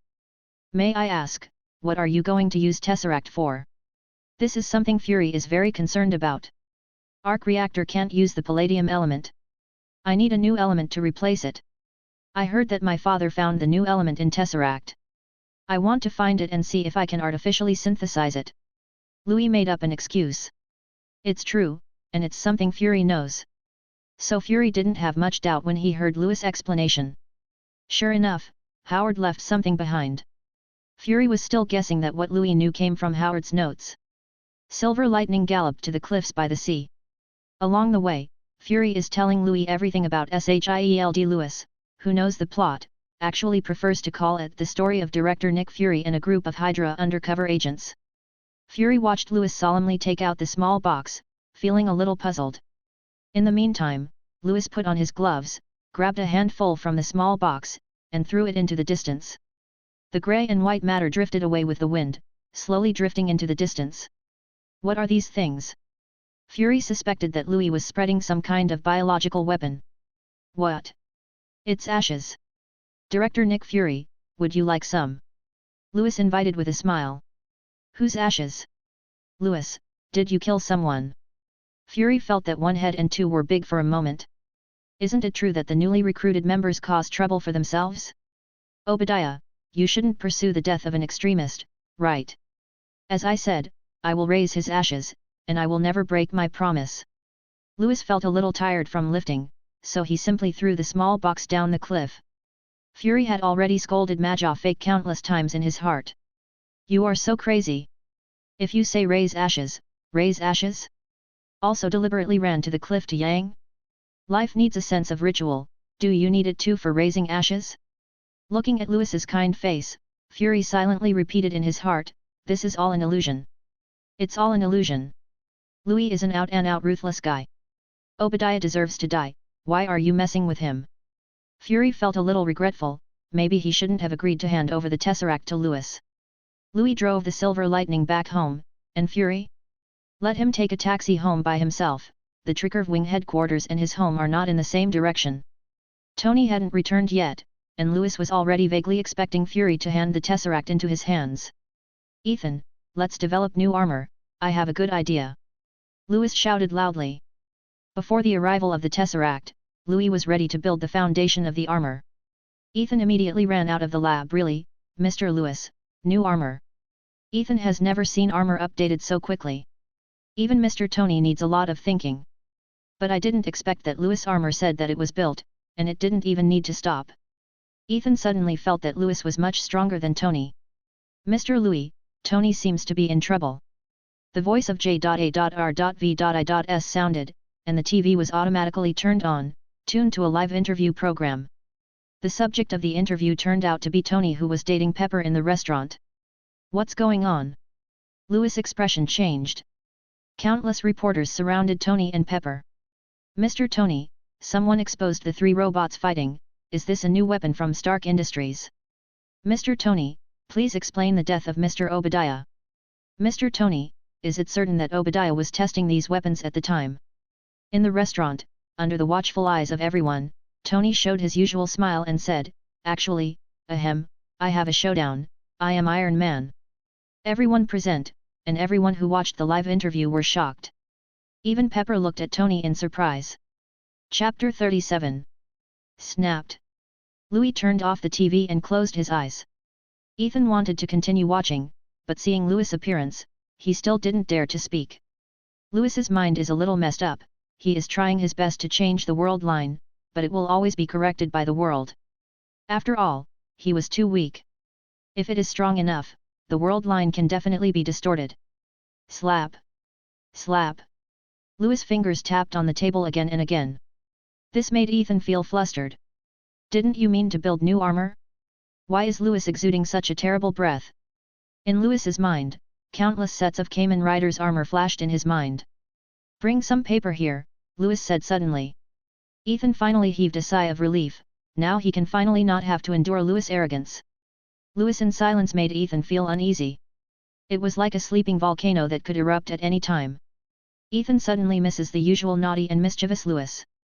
Louis took the printing paper that Ethan brought over, and wrote and drew on it. Out of curiosity, Ethan leaned over to take a look, but with this one glance, Ethan never moved his eyes again. On paper, a Kamen Rider who is completely different from the G3 series appears on paper. You can feel the power of this suit of armor just by looking at it. Is this the new armor to be built? Ethan asked. But Louis didn't answer, one picture was finished. Swish swish swish. Louis wrote down the English letters FUTIS on the paper, and then left his signature. This is just the first one. The second one. Third. Each one is a different Kamen Rider armor, but Ethan can vaguely feel that it is from the same series. Could it be that Louis is planning to create a brand new set of armor this time, making it into a series to deal with different battles? Ethan didn't ask, and now Louis was so engrossed that he couldn't listen to anything at all. FUTIS. Kaiza. Delta. Siga. Orga. 5 names, the same series of armor designs were held in Ethan's hands tremblingly. These things are so important that Ethan feels his hands are indescribably heavy. These are 5 armors, Ethan stared at Louis dumbfounded. If Tony is a genius in weapon making, then Louis is the god behind the genius. Such a terrifying creation ability, Louis could not imagine what kind of terrifying power these armors would have after they were manufactured. But there is no doubt that they are definitely the most powerful, not weaker than G3X. Ethan swallowed and wanted to speak, but felt his body trembling and couldn't even speak. His eyes were fixed on Louis's movements. I thought Louis wanted to stop writing, but Louis continued. What is it today? Inspiration burst? Compared with the Kamen Rider armor of the same series, Louis's next Kamen Rider looks like another style. It's still an extremely simple style of painting, but it looks a little weird. There is an energy spar on the head, which seems to have other meanings. The face is designed into a series of stripes, forming a bumpy shape. Decade. This is its name. Then came the next sheet, and it was another style. Ethan felt like he was going to pass out, and Louis had a big explosion today. In madness. Unscrupulously swaying his ability. Crazy, the world is absolutely crazy. God came down here today, and I saw it with my own eyes. Ethan prayed to God. Louis finally put away the last one, and then folded it by himself and put it in his pocket. Hearing Ethan talking about God, Louis sneered and said, if there is a God in this world, then he will definitely destroy me first. Don't talk nonsense, Mr. Louis, God will hear. Ethan reminded. Then let him hear it, he has already noticed me. Louis laughed. If you haven't noticed, you won't be able to toggle the twisted world line. Which armor shall we build first? Ethan felt that Louis was playing a little temper again, so he simply skipped this topic and moved to Kamen Rider's armor. Build FUTIS first, I need it, Louis said. His eyes turned to FUTIS's drawing. Among the 5 belts, the most powerful should be Delta, but Louis still prefers FUTIS out of feelings. Moreover, Louis is more comfortable with Faiza's fighting style. The 555 belt is actually the belt that Louis was planning to create at the beginning. It has not been built due to many obstacles before. This is one of the most suitable armors for mechanical building, and it is also one of the armors with low requirements. It's just that Louis has been waiting for the space gem, so the development and creation time has been postponed. The belts of the 555 series rely on the power of photon blood, and all the big moves have the effect of space locking. Louis has been looking for a substitute, but space power is the key that cannot be replaced. Ethan finished praying and hugged the 5 blueprints tightly in his arms. It will be his Bible. Need to use it? Ethan wondered. But let's take Louis' sense of urgency as a rainy day. Not every time you are so unlucky, you will encounter an enemy like Iron Overlord. Ethan still overestimated the peace of this world. He doesn't know what kind of crisis the Earth will face in the next few months. Chapter 38. Mr. Louis, what are you going to do with this dignity? Ethan looked at the Kamen Rider armor that was listed separately and asked. Louis drew 7 pieces of armor, 5 of the same series were in his hands, 2 inside and outside, and 1 was put away by Louis himself. Another decade was taken out by Louis alone. This. Tentative. Ethan nodded, then entered the laboratory and started the full image simulation. Louis looked at Decade on the coffee table with a smile on the corner of his mouth. If Decade is the destroyer of the world, then I will be the destroyer of this world for a while. No, Fury, I still think that's an outrageous request. Fury returned to the Triggerv headquarters, but had handling issues with the Tesseract. It was immediately stopped by countless researchers. They have been obsessed with the mystery of Tesseract all these years, and now they are suddenly told that Tesseract has given me the result of someone else. How can this group of arrogant researchers accept it? All of them started to make a fuss. Tesseract is here to stay. No matter who he is, he can come to study, but he can't take it away. The Tesseract is ours, and no one can take it away. If Tesseract wasn't there, I wouldn't need to be here. I think so too. Everyone was talking, and if Fury wasn't around, they were all ready to quarrel. Tesseract is really important, and the powerful energy contained in it is simply obsessive. Fury quietly watched the group of scientific researchers quarreling, intellectuals arguing no differently from black rap on the street. It doesn't sound as good as my own merfolk. This group of scientific researchers discovered something was wrong after arguing. Fury didn't say a word, just watched them quarrel quietly. The sound gradually diminishes and finally cuts to nothing. Everyone is looking at Fury, wondering what Director Nick Fury, who has been in office until now, has to say. It's all over. Continue talking. Why are not you talking? The Tesseract is yours? Who gave you the guts to say that? You have been here for so many years, studying Tesseract, what have you researched? Fury glared at this group of useless researchers. If they hadn't been unable to research useful things, Fury would not have thought of making a deal with Louis. I have researched and used Tesseract to produce constant energy. A researcher whispered. Damn fuck. Fury finally couldn't help but curse. You can get out of S.H.I.E.L.D. from today, Arc Reactor. Stark Industries created it decades ago, what do you want? Before Fury finished speaking, several security personnel came over and dragged the researcher out immediately. Such waste, staying here is also a waste of research funds. No, you can't do that to me, I sweated for SHIELD. UFG wasted money on S.H.I.E.L.D. FK off, scum. Fury showed no mercy, and after dealing with an early bird, Fury's eyes scanned the audience. No one dared to look at him, everyone hoped that Fury's anger would not be vented on themselves. Who else wants to leave? Those who are going to leave without Tesseract can pack their things. Fury said with a sneer. But no one dared to speak. Just kidding, they are all agents of Hydra, how could they leave their undercover place? Humph. A bunch of useless things. Fury didn't even bother to look at this group of useless researchers, so he turned around and was about to leave. The deal between him and Louis will be concluded soon, and S.H.I.E.L.D. will also have an extra superhero. Fury has already felt the malice from the world, and many supernatural phenomena require an existence like Louis to solve them. Huge amounts of vans drove up to Louis' doorstep. Louis has been waiting here for a long time. This was informed by Fury in advance that certain materials are required to store Tesseract. Fury simply sent a copy of these materials. Louis temporarily cleared out an empty space in the basement for the tesseract. Blue tesseract, which is as clear as crystal, is carried in a toolbox. It is made of cosmic ore, which is very hard and can handle the power of tesseract well. Looking at the installed tesseract, Louis finally breathed a sigh of relief. Don't come into close contact with this thing. It's not clear what danger it is, but it's better to be cautious about this kind of mysterious object. Fury reminded. Don't worry, I know its power very well. Louis admired the charm of tesseract. At this moment, Fury would not have imagined that the space gem, one of the 6 singularities of the universe, is contained in the tesseract. If I knew, I'm afraid I wouldn't give it to myself so easily. This is the treasure of the level universe. Louis, I hope that the deal between us, you can abide by. Fury wanted to say a few more words to remind Louis, but was interrupted impatiently by Louis. I know, Ethan, see off. Louis doesn't have time for Fury, he needs to dig into the space gem. Moreover, what is in your hands is your own, do you want to take it back? Dream. Poor director Nick Fury was under Ethan's gaze and had no choice but to leave. When Tony came back, he watched rows of big trucks leave the house with a dazed expression. The director of the bureau before gave him a strange look. Did I provoke him? Tony wondered. Chapter 39. Louis, why is the house such a mess? As soon as Tony got home, he saw the mess in the house, as if it had been robbed. Louis. Ethan. What exactly did you do? J.A.R.V.I.S,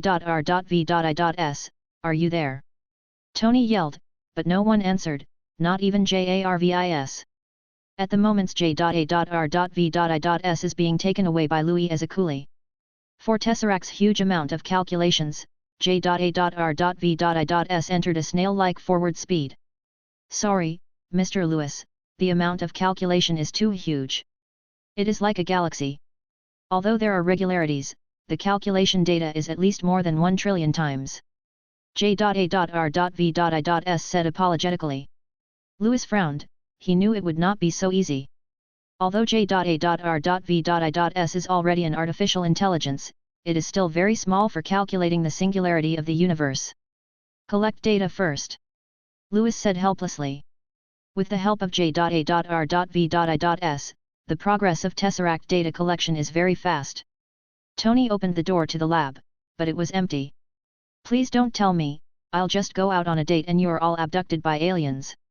Tony talked to himself. Start looking for traces of Louis and others. Eventually it was in the basement, where the lowest floor with lights was found. The pale blue light almost filled the entire underground space.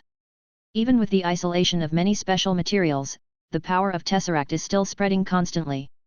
Slowly affects the surrounding space. Louis and Ethan are in a corner, collecting data for Tesseract. Includes the progress of Tesseract's influence on the surrounding environment. That force of space is slowly affecting the surrounding objects, although the speed is very slow, it only takes decades to complete the infiltration. This proves Louis' guess that the special element in Tesseract is also a radioactive element. Louis, what are you doing? Why is my basement like this? Tony also wanted to confront Louis and Ethan. But when he saw the Tesseract, his whole body sank. Just like everyone, Tesseract will be attracted by it at first sight. This is the charm of Tesseract.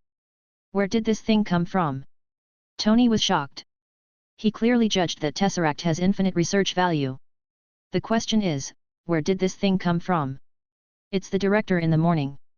I agreed to join his organization, and then I got this. Louis didn't hide his behavior. Sooner or later Tony will join. There's no way Fury would let a superhero out on the folks. Tony was stunned, he had never thought of going on a date, and then missed it. Women are really a beauty. Louis, if I join, will they give me one too? Tony asked. For the Tesseract that Louis bought, Tony felt that it was too much money. Is it difficult for this organization to be treated so well? Tesseract, free to join? Louis froze for a moment, he didn't expect Tony to ask such a question. He pretended to be silent, thought carefully, and then said seriously, how about you try? Ah! Fury sneezed far away in the Tricurved Wing headquarters. The weather seems to be a bit cold recently. Tony finally gave up on the plan. After all, there can't be many such things in the world, and one is thankful. And the deal between Louis and S.H.I.E.L.D. was a little hard for Tony to accept. He still prefers a bohemian life, luxury cars and beauties, and occasionally throwing coins for a carnival party. As for helping S.H.I.E.L.D., that's not on Tony's radar. Calculate the external energy release rate per second. Testing the strength of spatial diffusion of particles. Calculate the transformation rate of this energy for metal ores and alloys. Louis and Ethan recorded the data one by one. J.A.R.V.I.S is in charge of calculations. No one knew what Louis was going to do, even Ethan couldn't figure it out. What are you planning to do? Tony realized that he couldn't understand Louis' thoughts. The calculation of energy intensity and particle diffusion can also be understood. What is the operation of energy for the transformation of metal ore? Mr. Louis said that he is going to build new armor, which may be related to the new armor. Ethan helped explain. Louis was so preoccupied now that he didn't have time to recover from Tony's problems. He's in a weird state right now. I don't know if it was an illusion, but Louis felt that the weak space power released by the Tesseract was invading and transforming his body. It cannot be called transformation, but it is somewhat similar to absorption. The power of these spaces has been absorbed by oneself. Louis was very curious about why this happened. Because in the notes of Fury and his cheap dad, Howard Stark, Tesseract will not affect the human body. So, is my current situation a special case? Louis was lost in thought. Tony heard Ethan's answer and didn't continue to ask. In his opinion, Louis is definitely obsessed with developing armor, just like his previous self, he likes making weapons. There's nothing wrong with that. If you have time, take Louis to the beach to relax. Tony gave the underground layer to Louis by default, but he has no time to study Tesseract yet. Today exposed his Iron Man identity, Tony decided to transform into Iron Man at night, and took Pepper around New York. Come to a sweet date again to make up for the unhappiness at noon. This is the life a hero should have. Chapter 40. A dark and lonely basement. There is only a piece of quiet and peaceful blue light floating like an ocean. It has been transformed into a small laboratory by Louis. Specifically used to study Tesseract. Tesseract is floating quietly, radiating the power of space gem all the time. Around the Tesseract, all kinds of metal substances and alloys are sleeping quietly. They are absorbing the power of the Tesseract, transforming their essence. Both Tony and Ethan had gone back to rest. Although Tony is very interested in Tesseract, he is more interested in Vanity Fair. He also wore Iron Man armor to a dance yesterday. Also danced a classic Michael Jackson dance. Ethan has been busy with the Fuzzy's armor during this time, so he went to rest early. In the entire ocean of blue, only Louis was left alone. Louis could feel that Tesseract's energy fluctuations were a bit too active today. In fact, when Louis is alone with Tesseract, Tesseract will have such changes. This made Louis think that he had some kind of connection with Tesseract. Louis walked towards the Tesseract in the center of the laboratory. The power of the space gem penetrated Louis' body, but stopped. He felt the gracious meaning expressed by Tesseract. Louis tries to touch the Tesseract, his first attempt at doing so. A steady stream of constant power poured into Louis' body from the Tesseract. For the first time, the TIE particles buried deep in the earth, and the Eye of Agamotto on the top of the Himalayas emitted light at the same time. Ancient One Mage's eyes seemed to penetrate the space, looking at the distant New York. These powers are just a drop of water to Wang Yang Hai. But for Louis, it nearly knocked him unconscious. Louis felt that his body was about to explode, and Tesseract also felt that Louis was in danger, so he reluctantly withdrew his strength. Louis lay on the ground panting heavily. Although feeling very mentally exhausted, Louis didn't feel that there was anything wrong with his body. On the contrary, Louis' body couldn't be better now. However, all he wanted now was to go back to bed and sleep. Just when Louis thought so, the laboratory floor, which was originally made of metal, suddenly turned into a grey mist. Louis went straight through the fog and fell. Louis didn't even have time to shout.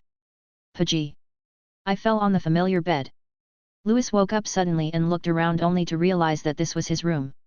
He braced himself up, thinking about going back to the laboratory. Immediately, a grey and misty space barrier appeared in front of him. Louis immediately passed through the space barrier, and appeared in the laboratory the next moment. The Tesseract exhaled a pleasant breath, as if celebrating Louis' use of his own power.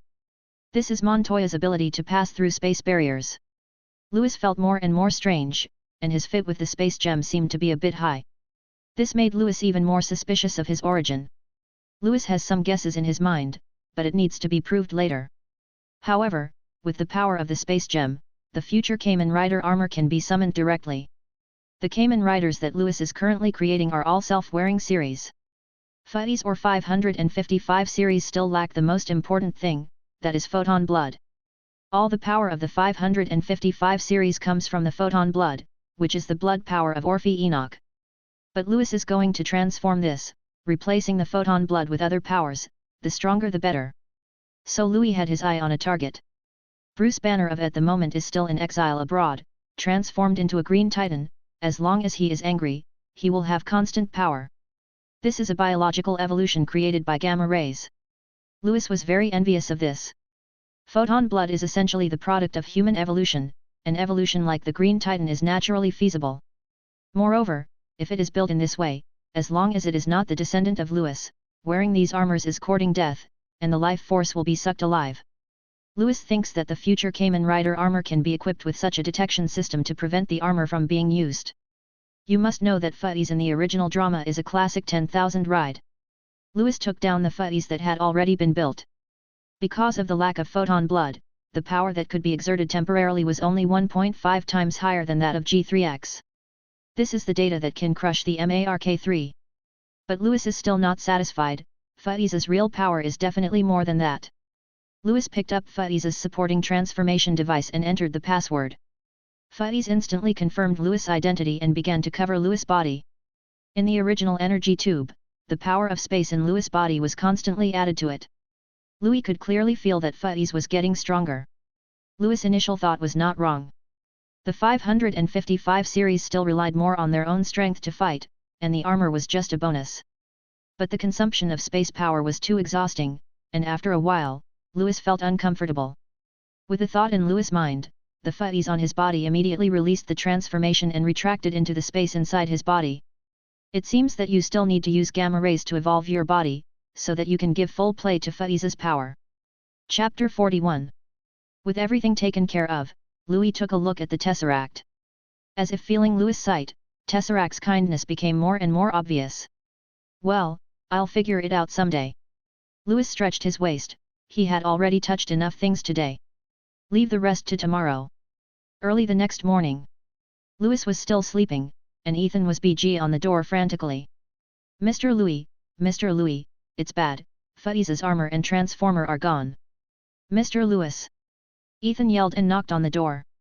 Louis lying on the bed had a thought, and in the next second he passed through the space barrier. I see, I took it. Louis said sleepily. Ethan was so frightened that the hairs all over his body stood on end, and he jumped back a few steps. Louis' sudden appearance made people hard to guard against. This is too scary. Mr. Louis? When did you come out? Ethan touched his heart, he was almost scared to death just now. Come out early in the morning, don't yell, let me sleep quietly. Louis closed his eyes, ready to open the door to go back. A&D base. Base? Can't open the door? Only then did Louis realize that he had locked the door behind him. A space barrier appeared in front of him, and Louis walked in. Ethan felt that he must have not woken up, he must be crazy. Mr. Louis, Mr. Louis. Ethan shouted. Ethan, if you keep talking nonsense, get the hell out of here. Louis got up angrily and cursed loudly. The sound came from inside the room. Ethan breathed a sigh of relief, as long as Mr. Louis is still there. Shit. Is that the ability that humans should have just now? It's too scary. No, nothing that happened to Mr. Louis could be called horror. Those are gifts from God. Faithful believers, Ethan thought so. Louis didn't expect that his space travel could remind Ethan so much. Louis experimented last night, and the range of space travel is only 1 kilometer. Compared with Loki opening the door of space, teleporting 1,000,000 troops is much weaker. It's all because Louis' body can't carry the power of many space gems, so there is such a situation. Not long after Louis lay down, the damn phone rang. Louis pressed reject without even thinking about it. No one can wake themselves up during their own sleep-in hours. But after 5 seconds of silence, the phone rang again. Louis was so angry that he picked up the phone and threw it out of the window. Triggerwings headquarters. Fury looked at the phone that had been left unanswered for a long time, and then remembered that his previous call had been rejected. His face became more and more gloomy. A black face was almost a black hole now, and anyone could see Fury's rage. Everyone was doing things with their tails tucked away, worried that they would be caught by Fury accidentally. Director Nick Fury, what's wrong? Phil Coulson asked. As a partner who has worked together for many years, Phil Coulson is one of the few who dare to talk to Fury at this time. Mom, FK, this Louis actually dared to hang up on my phone, and now he doesn't answer my phone at all. Fury's standard swearing, anger burst out in an instant. Could it be that Louis took Tesseract and then breached the contract? Phil Coulson speculated maliciously. No one has dared to promise that S.H.I.E.L.D will not do anything after that. Let's go find Louis. Fury was really angry this time. Well said when it comes to Tesseract. When I have something to look for you, you play and disappear for me. Still not answering the phone? Do you really think that the one who owes the debt is the uncle? S.H.I.E.L.D tells you, it's impossible. Fury and Phil Coulson are armed and ready to trouble Louis. Call Natasha Romanoff and Barton, let them hang at a distance, and rescue us immediately if we have an accident. Fury put two hands in protection. If Louis does use the armor, he and Phil Coulson should be able to last for a while. The two came to Tony's mansion again. When I rang the doorbell, I was restricted by the blacklist once. Mary Falk, damn Louis, we haven't been lifted from the blacklist yet. Fury almost passed out from anger. Have you ever treated your boss like this? Block the boss? Louis didn't know, he somehow took the blame for Tony. The two of them didn't think about breaking in. Tony's mansion was heavily guarded. Countless weapons could immediately beat the criminals who broke in without leaving ashes. Fury and Cole said they could only shout Louis's name at the top of their voices. Louis, Tony, and who? Louis's assistant, is there anyone here to open the door? It has to be said that Fury, who has been shouting Mare Falk for a long time, also shouts with the same loud voice. Hawkeye and Black Widow, who were hanging from a distance, looked at director Nick Fury who couldn't even get through the door with a dazed expression. This feud is a bit big. Ethan, who was watering the flowers in the garden, heard the voice and opened the door for Fury and Phil Coulson. Where's Louis? Where's Louis? How dare he not answer my phone? Fury asked immediately. Mr. Louis is still sleeping. If you want to find Mr. Louis, please help me bring his mobile phone. I found it in the garden. Ethan handed Louis' mobile phone to Fury. Fury couldn't unlock it but could see his own missed call ID on it. A wave of anger rushed to my heart. This Louis is simply lawless and lawless. Fury rushed to Louis's room imposingly, just about to knock on the door. At the entrance of Louis, the self-protection device designed by Louis was activated immediately, aiming at Fury and Phil Coulson. This is designed to prevent anyone other than Tony Kaizen from entering his room. Fury and Phil Coulson didn't dare move. Tick. The cold sweat dripped from his bald forehead, this carelessness really became a sieve. Qingming Reading Ceremony. Chapter 42. Phil Coulson, are you okay? Fury didn't dare to move, didn't even dare to look back at his old buddy. God knows what the identification of these weapons relies on. Fury, I'm fine, but my right leg is a little sore. I think my leg is numb now. Phil Coulson said, holding back his numb right leg. Why on earth did we come here? This place is too scary, Louis is really a dangerous guy. Fury regretted a little. In their current situation, even if Hawkeye and Black Widow come, they are helpless. No one dared to act rashly. Or let's call for help. Phil Coulson said. Impossible, do you want me to call for help, the dignified S.H.I.E.L.D. director? This is too embarrassing. Fury verbally refused. 3 minutes later. Help, someone help us? Mare Falk, help. Fury yelled loudly. Fury, I think you can stop swearing when you yell for help. I'm going to say, Mommy Falk, you must not be cowardly in terms of momentum, help. Boom. The door in front of Fury and Phil Coulson slams open. Louis rubbed his messy hair and looked sleepily at the two people at his door. The moment Louis came out, all the weapon defenses here were withdrawn. Good morning. Louis said lightly. Then I went to brush my teeth and take a shower, leaving Fury and Phil Coulson slumped on the ground in a daze. Morning, good morning. Fury replied in a timely manner. Mr. Louis, We. Phil Coulson wanted to say something more, but Louis just ignored them. The two looked at each other in blank dismay. When Louis was brushing his teeth and washing his teeth, he was stimulated by the cold water, and then he vaguely remembered that when he came out, there seemed to be two people at the door. Go back and have a look, Fury and Phil Coulson. That's okay, let them wait first. Liu Yishun brushed his teeth, washed his face, and took a shower before walking out refreshed. Director Nick Fury, it's hard for us to meet once, and we don't need to give such a big gift as soon as we come up. Fury could only lie on the ground because of the numbness in his legs. It looked like he was saluting Louis. Hearing what Louis said, Fury dared not speak out, and could only curse silently in his heart, damn fuck. After a while, the three sat on the sofa. Phil Coulson took out Louis' cell phone and returned it to Louis. Mr. Louis, this is your mobile phone. Mr. Ethan said he found it in the garden. I just said that I didn't see the phone when I got up in the morning. It must be because someone was making too much noise while I was sleeping, so I threw the phone away. Thank you. Louis said gratefully. Fury's face darkened even more.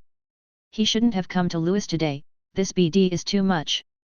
I don't know why Director Nick Fury came to see me. Louis asked with a smile. Basically Fury only finds himself when S.H.I.E.L.D has a mission to perform. Louis is also wondering, he has not waited for the task for so long. Hearing that Louis was talking about business, Fury's face softened a little, and he was almost dizzy by Louis' anger, forgetting the main purpose of coming today. Mr. Louis, according to the deal between us, when there is an important task, you can't refuse, and now there is such a task. Tell me the story. One of our targets. Drive. Bruce Banner is being pursued by the military. You may not know that we have always had disagreements with the military. The military wants to obtain the power of Dr. Banner, and we also want to obtain the power of Dr. Banner. So, you want me to bring Dr. Banner back? No, we want you to invite another person. He is the one who perfectly controls that power. As for Dr. Banner, if you have the chance, you can save him too. Fury said it nonchalantly. Obviously Dr. Banner was also one of the targets, but because he couldn't control it, Fury positioned him as a candidate. Louis sneered, after all, Banner was just an uncontrollable force in Fury's eyes. After all these years at S.H.I.E.L.D, Fury's aloofness seems to be the key to his success. I agree to this mission, please send me the information.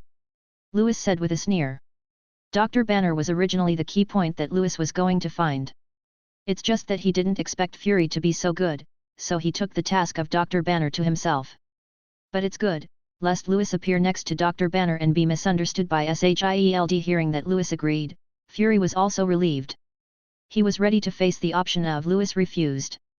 But looking at it now, Louis doesn't seem to have such a hard time talking, although getting angry is indeed a very excessive habit. Oh, by the way, since it's your first mission, I'll arrange an assistant by your side, she's a great beauty. Fury said again. Louis' eyes became indifferent for an instant, and he stared at Fury firmly. The moment Fury was caught by such eyes, it was like pulling out a pistol to defend himself. Louis' eyes were terrified. Seeing the nervousness of the two, Louis suddenly laughed, and the original indifference disappeared. Let's say it earlier, since she is a beauty, she definitely can't let her down. Louis showed his playboy side. Has that unique pursuit of beauty. Fury and Phil Coulson were also laughing, and Louis' surprise surprised them both. But Louis resumed his cold voice again, and said softly yet threateningly. If she interferes with me, even if it's a beauty, I won't show mercy. Director Nick Fury had better make it clear to the beauty in advance. Fury and Phil Coulson walked out of the gate of the mansion, both of them panting heavily at the same time. Louis' aura oppressed them so much that they couldn't breathe. His back was already drenched in cold sweat. Phil Coulson, do you think I was right or wrong to put Natasha Romanoff next to Louis? Fury began to doubt the correctness of his decision.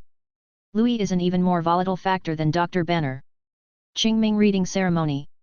Chapter 43. Louis stood on the balcony on the second floor, watching Fury and Phil Coulson leave. The power of space can cover a range of 1 kilometer, and a military vehicle is parked on a distant mountain road. Hawkeye, and Black Widow. Louis saw all this clearly. Fury arranged people around him for nothing more than to monitor him. As for helping? Hope it doesn't help. Ethan saw Louis, who had gotten up on the second floor in the garden, and shouted, "Mr. Louis, breakfast is ready." "Okay, thank you, I'll be down in a while," Louis responded.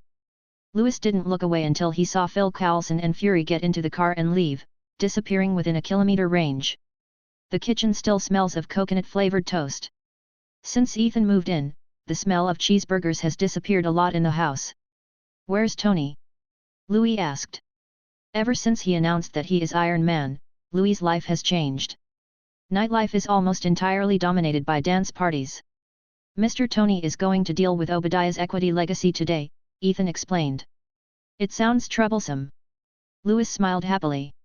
Dealing with these legacy issues is no easy task.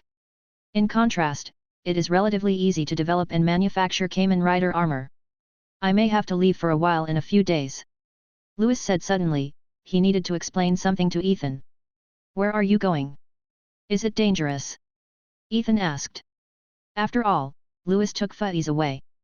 "You must know that the ability displayed by Fuzzies is the most powerful." Ethan was a little surprised. What kind of enemy Louis would face? "Relax, it's just a common invitation to work, there will be no problem," Louis said with a smile. "When are you leaving?" Ethan asked. "It depends on my mood," Louis said casually. After all, Fury hasn't given himself specific information yet. Louis doesn't know what's going on with Banner right now. Among the high-speed black cars, Hawkeye drove the car and Black Widow sat in the passenger seat. The seatbelt makes Black Widow's figure prominent and uneven. "Natasha Romanoff, there may be something that needs to trouble you." Fury pondered for a moment, and finally decided that Black Widow was the best person to spy on Louis. As the most excellent agent of S.H.I.E.L.D., she is also a great beauty. When facing a playboy like Louis, he often has an advantage. Moreover, the most important point is that Black Widow is absolutely heartfelt to S.H.I.E.L.D., which makes Fury feel relieved to hand over the surveillance to Black Widow. "What's the matter?" Black Widow didn't expect that he would come to a mission suddenly. "I thought I could take a good vacation for a while. I assigned Louis to carry out the mission, and your mission is to assist and monitor. You have no mission conflicts, but you'd better stop some of Louis' impulsive behavior. He has some uncontrollability, that is, uncontrollable thinking, which is between a genius and a madman." Fury had difficulty expressing the character of Louis, and finally chose genius and madman. "All geniuses are lunatics. I heard that he is still a playboy." Black Widow thought of the introduction of Louis in the materials. "No, that's not entirely accurate, he's a playboy, but you can't just think of him as a playboy, it's dangerous, I hope you can be careful." Fury corrected Black Widow's contempt. Louis brought a great sense of crisis to Fury, very mysterious and uncontrollable. "I will pay attention, so do I need to contact this playboy recently?" Black Widow asked. "It would be better to have a contact with Louis before that, and it will be much more convenient to work together in the future. I don't suggest you do this. If you have a chance, you can meet him. I'm looking forward to it." Black Widow licked his alluring red lips. In her many years as an agent, she has come into contact with many people. A playboy somewhere between a genius and a madman, this is the first one, and she's interested in it. Never be interested in a man, that way you'll be infatuated with him. Louis looked at Black Widow dressed as a burger delivery boy, even the yellow overalls could not hide her charm. "I see a desire for prey in your eyes." Louis chuckled. He had recognized Black Widow's identity a long time ago, and it seemed that this was the assistant Fury had arranged for him. Now this is an advance contact? Are the agents of S.H.I.E.L.D. working so hard now? "Sorry, sir, I'm just a hamburger delivery man." "Is this the cheeseburger you ordered?" Black Widow was surprised when he heard what Louis said, but he still pretended to be calm and said, "I don't like cheeseburgers recently, if you are willing to stay and chat with me, I can think about it." Louis' right hand naturally wrapped around Black Widow's neck, pulling her closer to him. Feeling the charm exuded by the man in front of him, even Black Widow felt it was unstoppable. She suppressed the impulse in her heart, pushed Louis away, and said in a somewhat flustered but cautious way, "Sorry, sir, I'm just a hamburger delivery person, please don't make it difficult for me." Hearing this, Louis withdrew his hand, and there was still a unique and alluring fragrance on the fingertips. "Is it difficult?" Louis leaned under Black Widow's earlobe, lowered his voice, and said in a deep voice, "I thought you would stay with me? What a pity. Sir, I'm really just a hamburger delivery guy. I still have work to do, so I'm leaving first." Black Widow couldn't bear the unique charm exuded by Louis, so he ran away. Louis looked at the back of Black Widow leaving, and the corners of his mouth slightly curled up. Among other things, Black Widow is indeed a stunner. Looking forward to our next meeting. Louis, where's the cheeseburger I ordered? Tony's voice came from the second floor. Louis froze for a moment. He was so busy testing Black Widow just now, he forgot to take Tony's cheeseburger. Tony, don't eat cheeseburgers all the time. Look at your stomach. Mark III is going to complain about your weight. Louis never showed mercy when facing Tony with his poisonous tongue. Qingming Reading Ceremony. Chapter 44. In the end, helpless Tony had a breakfast with toast in his mouth. I heard from Ethan, you will be on a mission in a few days. Tony asked. It was Ethan who mentioned it by chance, and Tony only knew about it. Tony was a little angry. If Ethan hadn't told himself, then Louis would never have said this to himself yet, you can't do nothing if you take something from someone else. I planned to tell you before leaving, but I didn't expect Ethan to be so talkative. Louis nodded. He had no intention of keeping Tony from carrying out his mission. However, during this period of time, Tony was busy day and night, so it was better not to disturb him. Don't ask me when, I'm not sure when I'm going to leave. Louis guessed what Tony wanted to ask, and simply answered in advance. Tony didn't press the question, just said, be careful. Louis looked at Tony with strange eyes, finally sighed, and said softly, Tony, you are the one who should pay attention to safety. If you go on like this day after day, your kidneys won't be able to bear it. Then Louis dodged the toast that Tony threw at him, and left the living room laughing. Leaving Tony alone to meditate, it seems that he must be more restrained recently. Basement. After Fuzzies was created, Louis' next target was not other armors of the 555 series. It is the Kamen Rider armor called Decade. Ethan couldn't see anything special about this armor, at least it didn't look handsome at first glance. And in Louis's painting vision, the design is pink. Mr. Louis, why did you choose pink? It looks a bit. Ethan finally couldn't help complaining about the color of Decade's armor. How many times have I said, it's brand red, not pink? Louis explained again. But discussing colors with a physics professor is a really stupid thing to do. Mr. Louis, are you going to build Decade for the next set of knight armor? In fact, it will be easier to build the 555 series. Ethan asked. The remaining knight armor of the 555 series, Ethan, you can already complete it independently. As for the Decade, it is quite special. Louis looked at the virtual modeled Decade. The card design of the logo represented the power of other knight armor. This is Louis' purpose. But in order to perfectly match Decade's ability to cross space barriers, all the materials used to make Decade need the power of space gems to infiltrate and infiltrate. This will take a long time, and Louis still has no way to break Tesseract and take out the space gem. This prolongs the time. Is there any record of what happens to the metals impregnated with the power of the Tesseract? Everything has been recorded. There have been changes in the internal structure. The distance between atoms has shrunk and become closer, but the mass has become lighter instead. Ethan reported on the changes in these metals. Louis nodded. These changes were foreseeable, and it was one of the reasons why Louis wanted to build Decade armor. While Louis and Ethan were discussing, Louis' cell phone rang. It's Phil Cowlson calling. Phil Cowlson, what's the matter? Louis asked. Mr. Louis, Dr. Banner's message has been sent to your mailbox, please check it. Phil Cowlson glanced at Fury beside him, and then said to Louis. Where is Director Nick Fury? I thought he would call me himself. Louis asked. Director Nick Fury, he has other things to do, so he asked me to call you. Phil Cowlson looked at Fury who was staring at him, and immediately lied. The truth is, Fury went back to Trickerv headquarters, PD off, and vowed never to call Louis again. Leave that to Phil Cowlson. Well, thank you for your hard work. I will speed up the execution of the task. By the way, I have already pulled you out of my blacklist, and you can enter and exit by ringing the doorbell. Louis specially reminded. As soon as Phil Cowlson heard this, he knew something was wrong, and when he turned his head, he knew that Fury's expression management had failed. A black face will explode like a volcano in a second. Louis, I will never step into your house in the future. Fury's furious voice disappeared on the other end of the phone. Louis hangs up the phone contentedly after teasing Fury. Dude, do you really think I didn't know you were next to Phil Coulson? Louis opened the mailbox, and an encrypted email appeared, only giving Louis 30 seconds to read it. But it was enough for Louis. It contained Dr. Banner's personal information and his current location. Now Dr. Banner is still facing the pursuit of General Ross, hiding everywhere. However, Dr. Banner is not Louis' main target. Seeing his goals and tasks, Louis just wanted to say that Fury's ambitions are really big enough. It seems that my vacation will end soon. Louis closed the email and said lazily. Are you leaving? Ethan asked. No, I'm going to leave something for Tony before leaving. Louis glanced at Tesseract.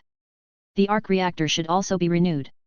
Of course, the power emitted by Tesseract can dissolve palladium poisoning. Tony ran here twice in 3 days, and the palladium element in his body has never been a problem. But Louis couldn't keep the Tesseract in the basement forever. Qingming Reading Ceremony. Chapter 45. Crafting a new type of arc reactor isn't too difficult. Especially after Louis himself controls the power of space, the special elements in Tesseract are also within the scope of Louis' calling. This is the arc reactor. Ethan was a little curious when he saw the finished product made by Louis. It looked different, but Ethan couldn't tell what was different. To be precise, the most perfect arc reactor does not use the palladium element, but uses the unknown element in Tesseract. Louis looked at the arc reactor and explained. He has no need for arc reactor now. After the body absorbed the power of the Tesseract, Louis was originally an energy source, and it was still more than enough to support the battle of the armor. Seeing the confusion in Ethan's eyes, Louis shook his head. Anyway, just give this to Tony for me, and let him take it out when he encounters problems. Louis urged. Mr. Louis, are you ready to go now? I don't know how far things have progressed over there. I need to go and see. One more thing, I will give you a vacation and go out to play more, this is my order. Louis looked at Ethan with a smile, and after seeing Ethan reluctantly agreed, he let Ethan go. Tony was not at home. Louis and Ethan left the house after a few words. With a thought, a space barrier appeared in front of him. Step forward. The next second appeared next to a black car. Louis tapped on the car window gently, showing a charming smile. When Black Widow saw the face of Louis, who was fascinated by thousands of girls, by the car window, he showed a trace of panic. This kind of defenseless approach is terrifying. Sir, what's the matter? Black Widow pretended not to know Louis, and his eyebrows were full of spring, which was enough to arouse people's most primitive desires. If someone really thinks they can eat her, don't think about it, you will become a corpse. Aren't you waiting for me, Natasha Romanoff? Or calling you Black Widow? Louis opened the car door skillfully, and sat in Black Widow's arms very skillfully. Skilled enough to be like dating a mistress. Black Widow took over his role smoothly, and the jade hands painted with red nail polish drew a few circles on Louis' face. Both of them are veterans in this field, confronting each other, neither will let the other. Mr. Louis, you know I'm Black Widow, and you dare to sit in my arms. Black Widow's lips came close to Louis' ears. The voice is like a whisper, and it tickles like a cat's paw. This is revenge. The first confrontation, she fled. The second time, but came prepared. Louis' body tensed, and he lay down on his own, and moved to the co-pilot's seat. Playboy. Seriously. What are you talking about? I just want you to give up your seat. The co-pilot is mine. Louis pretended to be serious and said that he was not necessarily the opponent of Black Widow when it comes to morality. This woman has her own unique strength in dealing with men, especially men with healthy bodies. Black Widow put away his frivolous smile, and looked at Louis with a calm face. He licked his lips. This playboy between a genius and a lunatic does not seem to be as scary as the rumors say. At least, she's interested. Black Widow started the car and drove away. In the telescope, the car turned into a small dot of black, driving away on the winding mountain road. Confirm that the target person left without carrying any items. A hoarse voice said slowly. Confirm the situation in the villa. Since the Tesseract is not in the Tricurved Wing headquarters, return it to our hands. A voice rang out. The moment Louis left the villa, some guys who were interested in Tesseract all popped up. 3 hours later, the plane landed.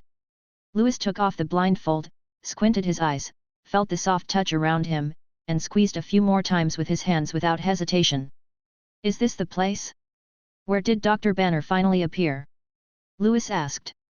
Black Widow pushed Louis' restless hand away and said, It's here that General Ross of the military is searching for Dr. Banner. During the last firefight, Dr. Banner ran away after transforming. The whole city is on alert now. Black Widow introduced the current situation to Louis. According to the following estimates, Dr. Banner may not last long before being found by General Ross. What do you think we should do now? Louis asked, his tone full of indifference. You are the executor, I'm just an assistant. Black Widow rolled his eyes. Louis' thoughts are really hard to fathom. Let's go find General Ross. Louis held Black Widow in his arms, with a somewhat unrestrained appearance. At least 2 people are talented and beautiful, and they have attracted countless heads along the way. Are you crazy? People from the military and S.H.I.E.L.D. can't deal with it. Black Widow whispered, with a warning tone. I'm afraid you don't know the content of the mission yet. Louis' nose was almost buried between Black Widow's neck, and his tone was slightly mocking. Fury asked me to find General Ross. Chapter 46. Seeing Black Widow's reaction, Louis knew that she didn't know the real mission goal this time. It was always General Ross that S.H.I.E.L.D. wanted to invite. Because General Ross, or should now be called Red King or Red Titan, would be more appropriate. During his pursuit of Dr. Banner, General Ross transformed himself into a Red Titan using gamma rays. Unlike Dr. Banner's Green Titan, the Red Titan has its own sanity and thinking. Transform without losing your wits. This is the best superhero for SHIELD. Fury is always looking for a dependable, manageable superhero. Green Titan is too unstable. Black Widow's eyes flickered and stayed on Louis' face for a while, finally confirming that Louis was telling the truth. If you want to know if what I said is true, don't bother, as long as you ask, I will tell you. Louis once again showed his verbal offensive to flirt with girls. However, now we are facing Black Widow. Are you sure you are telling the truth? If you wear the mask for too long, you'll forget who you are. I'm suddenly not so anxious to find General Ross now. Why don't we find a hotel and have a good rest? Louis invited. Extremely happy. Black Widow also smiled. The two came to a love hotel filled with pink. 2 people, 1 room. Louis showed a seductive smile to the girl at the front desk. Okay, sir, do you need any service? I can give you a 20% discount. The girl at the front desk cast a wink and said softly. No, I brought my friends over. Louis held up Black Widow's hand. The face of the girl at the front desk changed. When she saw Black Widow's face, she immediately felt that everything around her was overshadowed. His tone became frustrated, and he handed the room card to Louis, and said, 5-star room, $1,500. It's really ruthless. Louis swiped his card and whispered in Black Widow's ear helplessly. If you stop unleashing your damn charm, you can save a lot of unnecessary mission funds. Black Widow said grumpily. Louis didn't answer. The power of space within a kilometer locked 2 men in black. The military leather boots showed the identities of these 2 men. Okay, the 2 of you have already left, Louis said. Black Widow pushed Louis away naturally, checked the room again, and then closed the curtains, then whispered, How did you find out that someone was following you? The high technology of the Stark industry. Louis pretended to be profound. After getting off the plane, Louis felt that the 2 men at the airport were following him, and he never landed within a kilometer. Even followed to this hotel. That's how Louis and Black Widow got intimate before. Outside the hotel, a man in black showed his identity after asking, and checked the hotel's check-in records. It's confirmed, it's Louis Stark from Stark Industries, a famous playboy, and the one next to him should be his mistress. Okay, confirm your identity. We are currently at a critical moment in the arrest operation, so we can't be careless. The 2 men in black left, preparing to report the incident to General Ross. Into the night. I think you're trying to seduce. Louis looked at Black Widow with admiring eyes, his eyes were cold, without the slightest desire. But I don't see the slightest desire in your eyes. Does the playboy in Legendary have to rely on constantly changing lovers to cover up his inhumane shortcomings? Black Widow sat on Louis' lap and said. Why don't you try? Try it and try it. Snapped. Louis knocked Black Widow unconscious with a hand knife. He took a deep breath, facing such a stunner, it was really hard to extricate himself. Sorry, there are still important things to do today, try it yourself. Louis said helplessly. After covering Black Widow with a quilt, Louis opened the space barrier and stepped out. The moment Louis left, Black Widow, who was supposed to be knocked out, opened his eyes. As a strictly trained agent, Hogyoku is quite proficient in this trick of pretending to be stunned. But the moment Louis showed his space ability just now, Black Widow almost couldn't control his emotions. Looking at the place where Louis disappeared, some doubts appeared in Black Widow's eyes. Louis, how many things are you hiding from everyone? Temporary Command Center. The military has surrounded the city, and Dr. Banner must never escape again. The only thing to watch out for are organizations that are also interested in Dr. Banner. General Ross looked at the reports submitted by his subordinates, flipping through them casually. Hey, someone from Stark Industries? Playboy? Hee.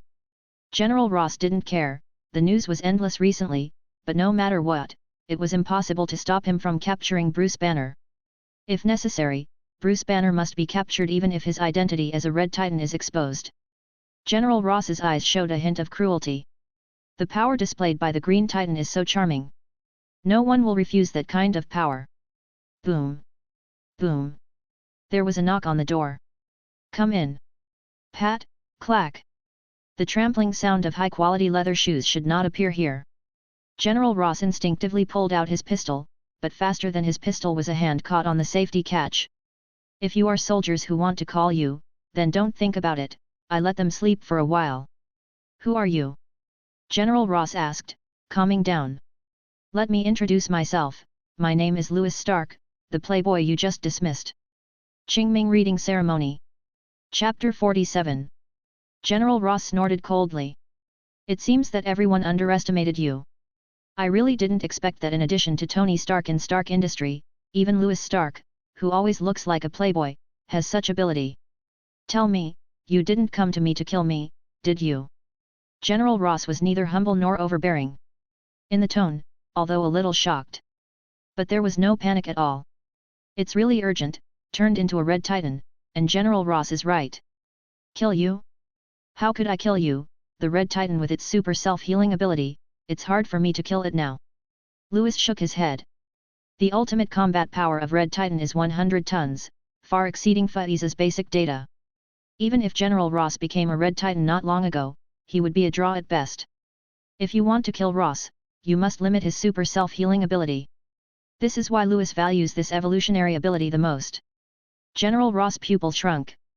He didn't expect that he would be discovered by someone when he became a Red Titan. Only those who conducted the experiment knew about this matter, not even their own daughter.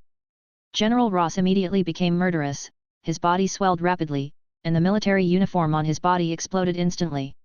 A red beast was released. Red Titan, also known as the Red King. It follows the same evolutionary path as Dr. Banner's Green Titan, but it is a more stable evolution without losing sanity. The arm as thick and thin as Louis's thigh crushed the pistol, and swept towards Louis vigorously. Louis put his arms in front of him in time, but was still thrown backwards by the huge force. Bang bang bang! Louis was knocked into the air all the way, and a human shape was embedded on the wall. Hey? It didn't turn into a pile of blood mist. General Ross looked curiously at the gap in the wall. Under such an attack, normal people would basically crush their bones. But Louis didn't, not even a trace of blood. General Ross raised his vigilance, it really wasn't easy for Louis to come here alone. Cough cough cough. Louis coughed heavily, the blow just now almost dislodged his internal organs. But Louis still chose to carry it down with his own body. However, with the protection of the power of space, Louis was not injured. This also allowed Louis to see the power of this evolutionary route. This is just a Red Titan, what if it is a Green Titan? Louis licked his lips, showing a rare greedy smile. Among other things, with such power, he had to decide for himself. It's just the first time we met, and you're going to kill him. General Ross really doesn't know how to treat guests. Louis stood up straight, his eyes were cold and cold. I've never had kindness towards anyone with malice. General Ross grinned cruelly. He ran towards Louis. With every run, the ground is fractured. It's a terrifying power, so I won't be polite. Faiza's belt emerged from Louis' waist, and a corresponding transformation phone appeared in his hand. This is purely caused by Lewis' party in the original drama. Even without these, Lewis can transform anytime and anywhere. Henshin. The belt immediately recognized Lewis' identity, and Phase, the main theme of Red, appeared from the space, covering Lewis' whole body. Lewis shook his knuckles, facing the menacing Red Titan without any fear. Huge amounts of impact and a poised Phase slammed together. The shockwave generated by two huge forces almost knocked down the whole house. Pity those soldiers who were knocked unconscious by Lewis. I don't know how many can survive the aftermath of such a battle. Phase slowly moved backwards as he was hit by the Red Titan's force. The two were wrestling, but it was clear that Phase was weaker than the Red Titan. But Lewis also slowly stabilized his figure, stepped on the ground with his feet, and resisted the power of the Red Titan with the help of resistance. Take advantage of the situation. Over the shoulder fall. The 3-meter-high Red Titan was just lifted up by Lewis and thrown out. Hey, what a terrifying power! Lewis took a breath. His tone was full of excitement. The stronger he was, the more interested he was in this power. Although a bit embarrassed, the Red Titan was unscathed. Even if there is a small wound, it will recover in an instant. Strange armor. I heard that Stark Industries has recently started researching armor. There is indeed something.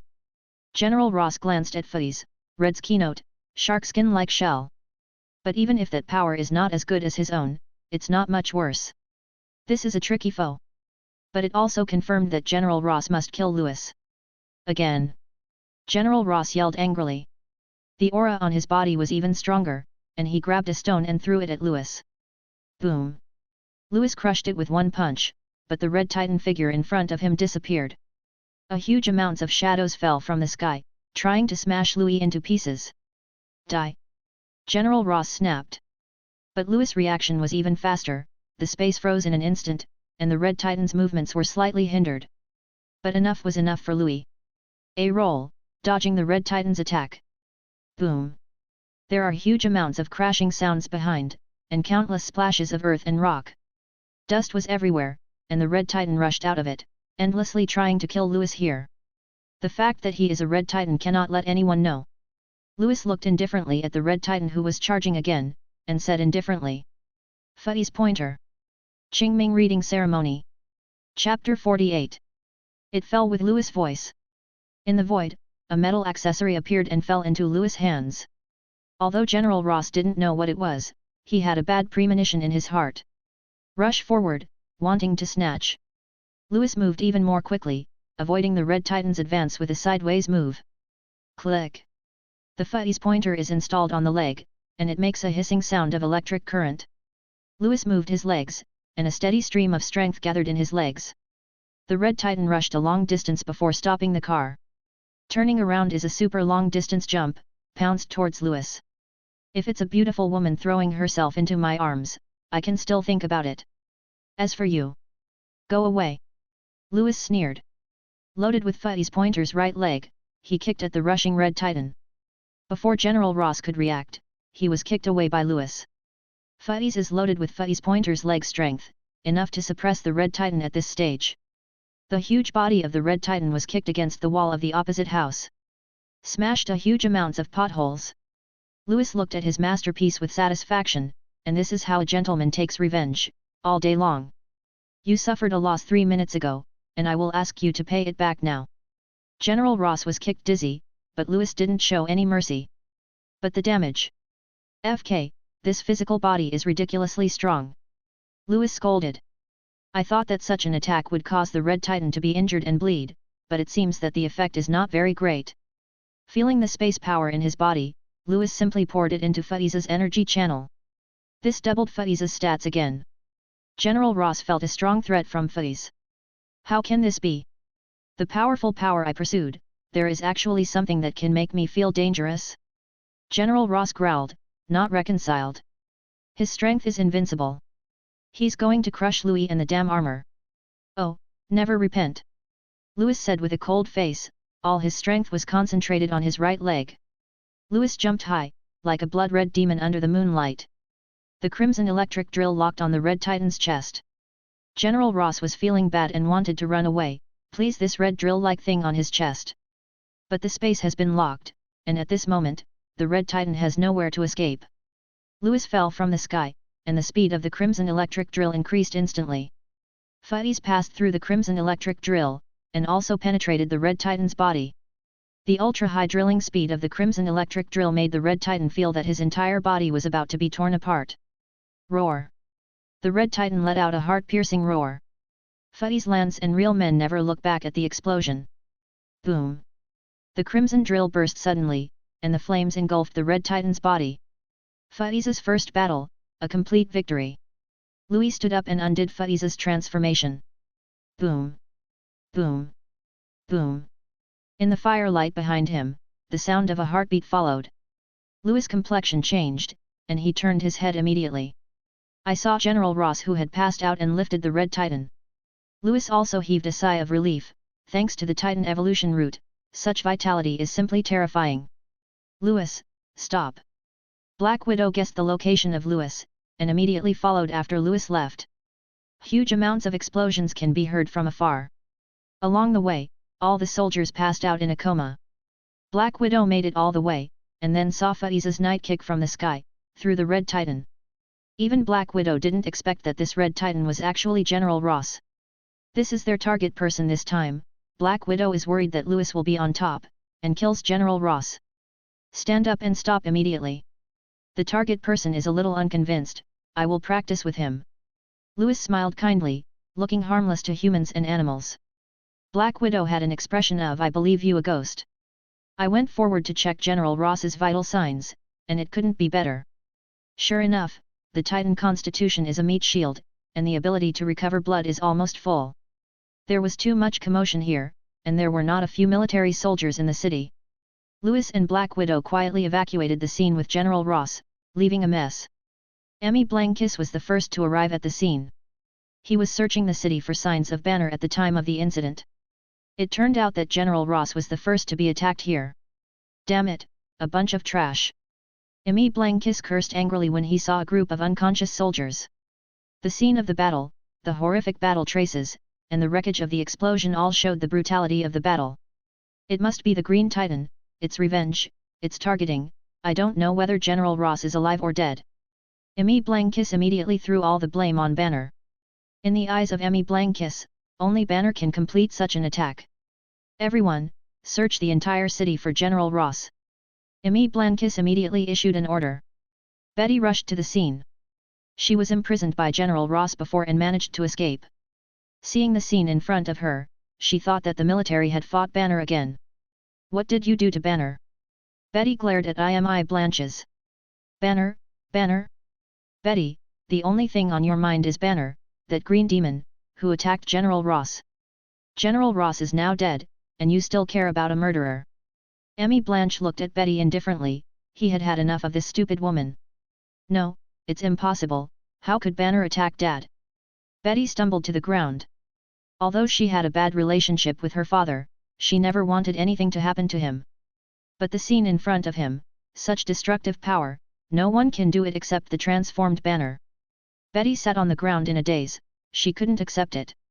Come on, take Miss Betty back and watch carefully, don't let her run out again. Emmy Blanche gave the order. General Ross is not here, he is the top executive. Qingming Reading Ceremony. Chapter 49. After General Ross's transformation, his clothes were completely torn, and none of them survived. Louis could only take a piece of clothing from a roadside store and put it on him, and dropped a few $100s by the way. At this time, you will know how awesome the Green Titan shorts are. This is the existence of infinite gems in the Marvel world. General Ross, who has recovered to a normal body, is still repairing his body's cells at a super speed. In just 10 minutes, Louis felt that the internal organs in General Ross's body and hands had been repaired. The ups and downs of the heart gradually stabilized. Black Widow didn't ask Louis why he didn't use a space barrier, even though he had one. Just pretend you don't know. The two returned to the hotel with General Ross. Louis threw General Ross to the ground and didn't bother with him. Anyway, even if it is tied, it is useless. With the constitution of Red Titan, it can be stretched casually. Louis and Black Widow sat on the edge of the bed, both of them were silent. In the end, Black Widow was the first to hold back and asked, "If I don't show up, are you going to kill him?" "How could it be? If I could kill him, I would have killed him long ago." With such a constitution, it would take me a while to kill him. Louis shook his head. It never occurred to him to kill the Red Titan. This is his mission goal, even if he wants to kill, it would be better to wait until the mission is completed. Moreover, Red Titan is also a necessary experimental material if one wants to study the evolution of gamma rays. The Red Titan represents stability. Stay sane and strong, but there is little room for improvement. Green Titan represents the uncontrollable. Losing his mind, rage will make him stronger and stronger, and his strength depends on his emotions. Hatred represents chaos. Although it is a failure, it is more like an error in the evolution process, a more extreme existence than the Green Titan. Therefore, Louis will not let the Red Titan die. He even wants to continue to promote the development of the plot. Red Titans, Green Titans, and abominations, he wants them all. Black Widow did not speak. Although Louis said it casually, her heart skipped a beat because of the unintentionally revealed ambition. Louis would definitely not be as harmless as he appeared on the surface. Whether it's a playboy, a strong man under armor, or a provocative master. Neither one is the real Louis.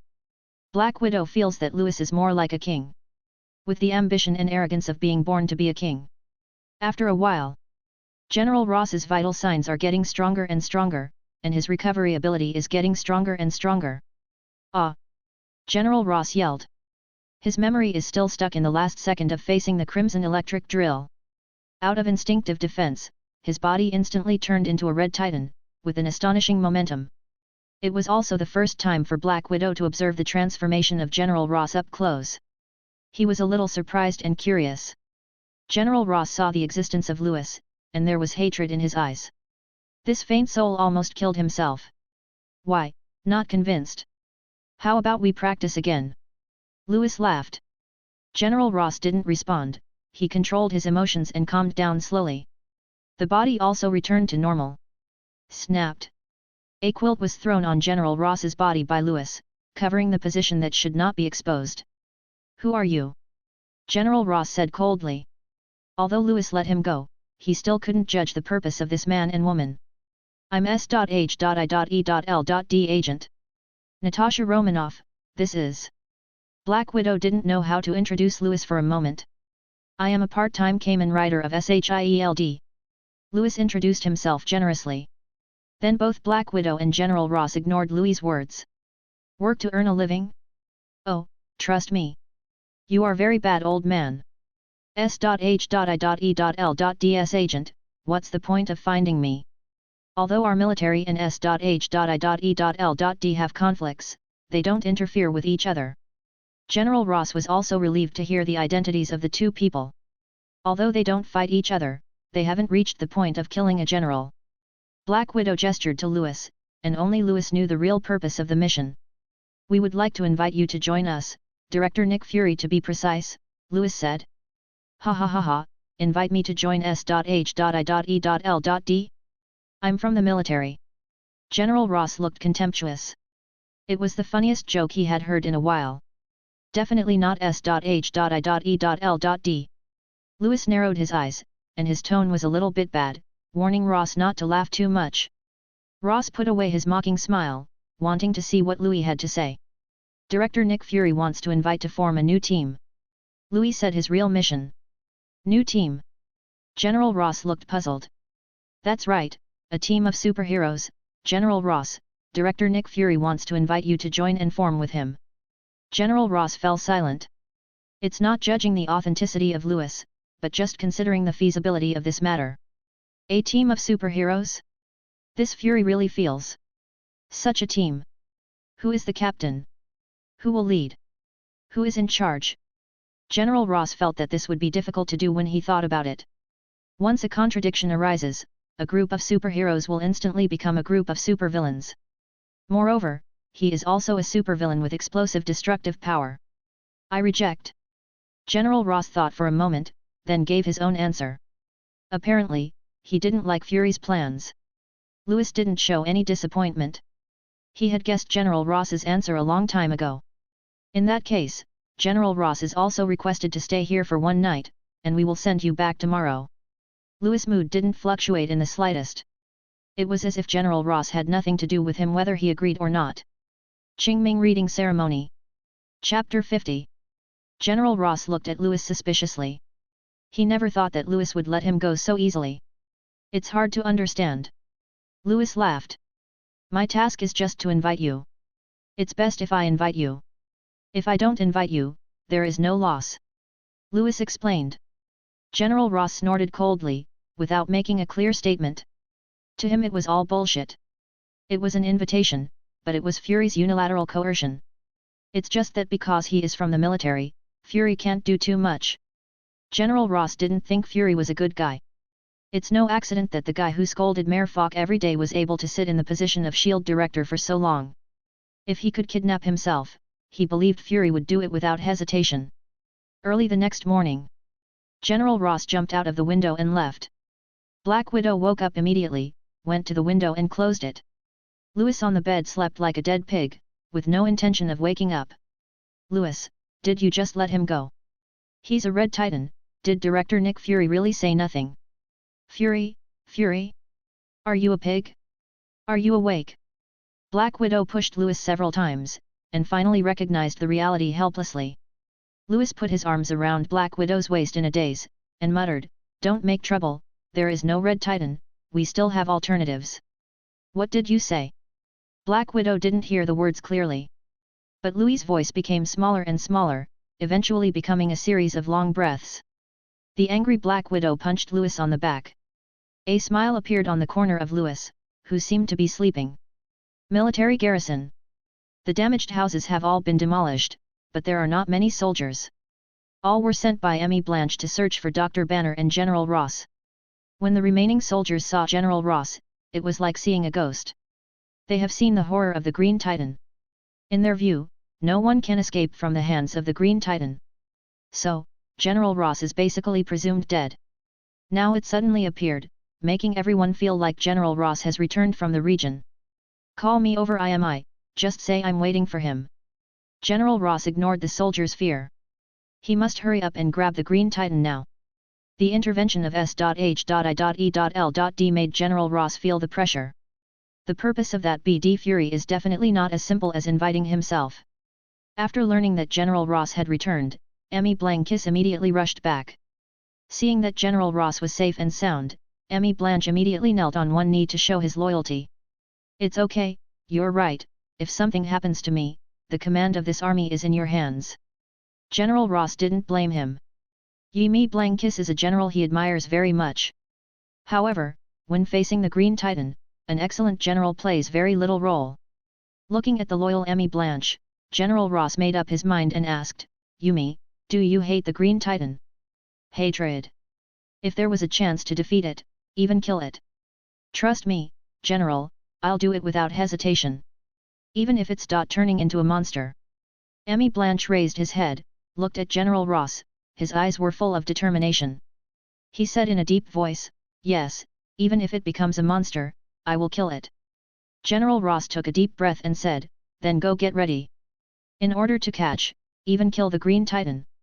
General Ross decided to start his own super soldier plan ahead of schedule, transforming Emmy Blanche without any experiments. General Ross expects that Emmy Blanche will have the ability to turn into a Red Titan like himself. Everything is going according to Louis's vision. Louis came to the military station again.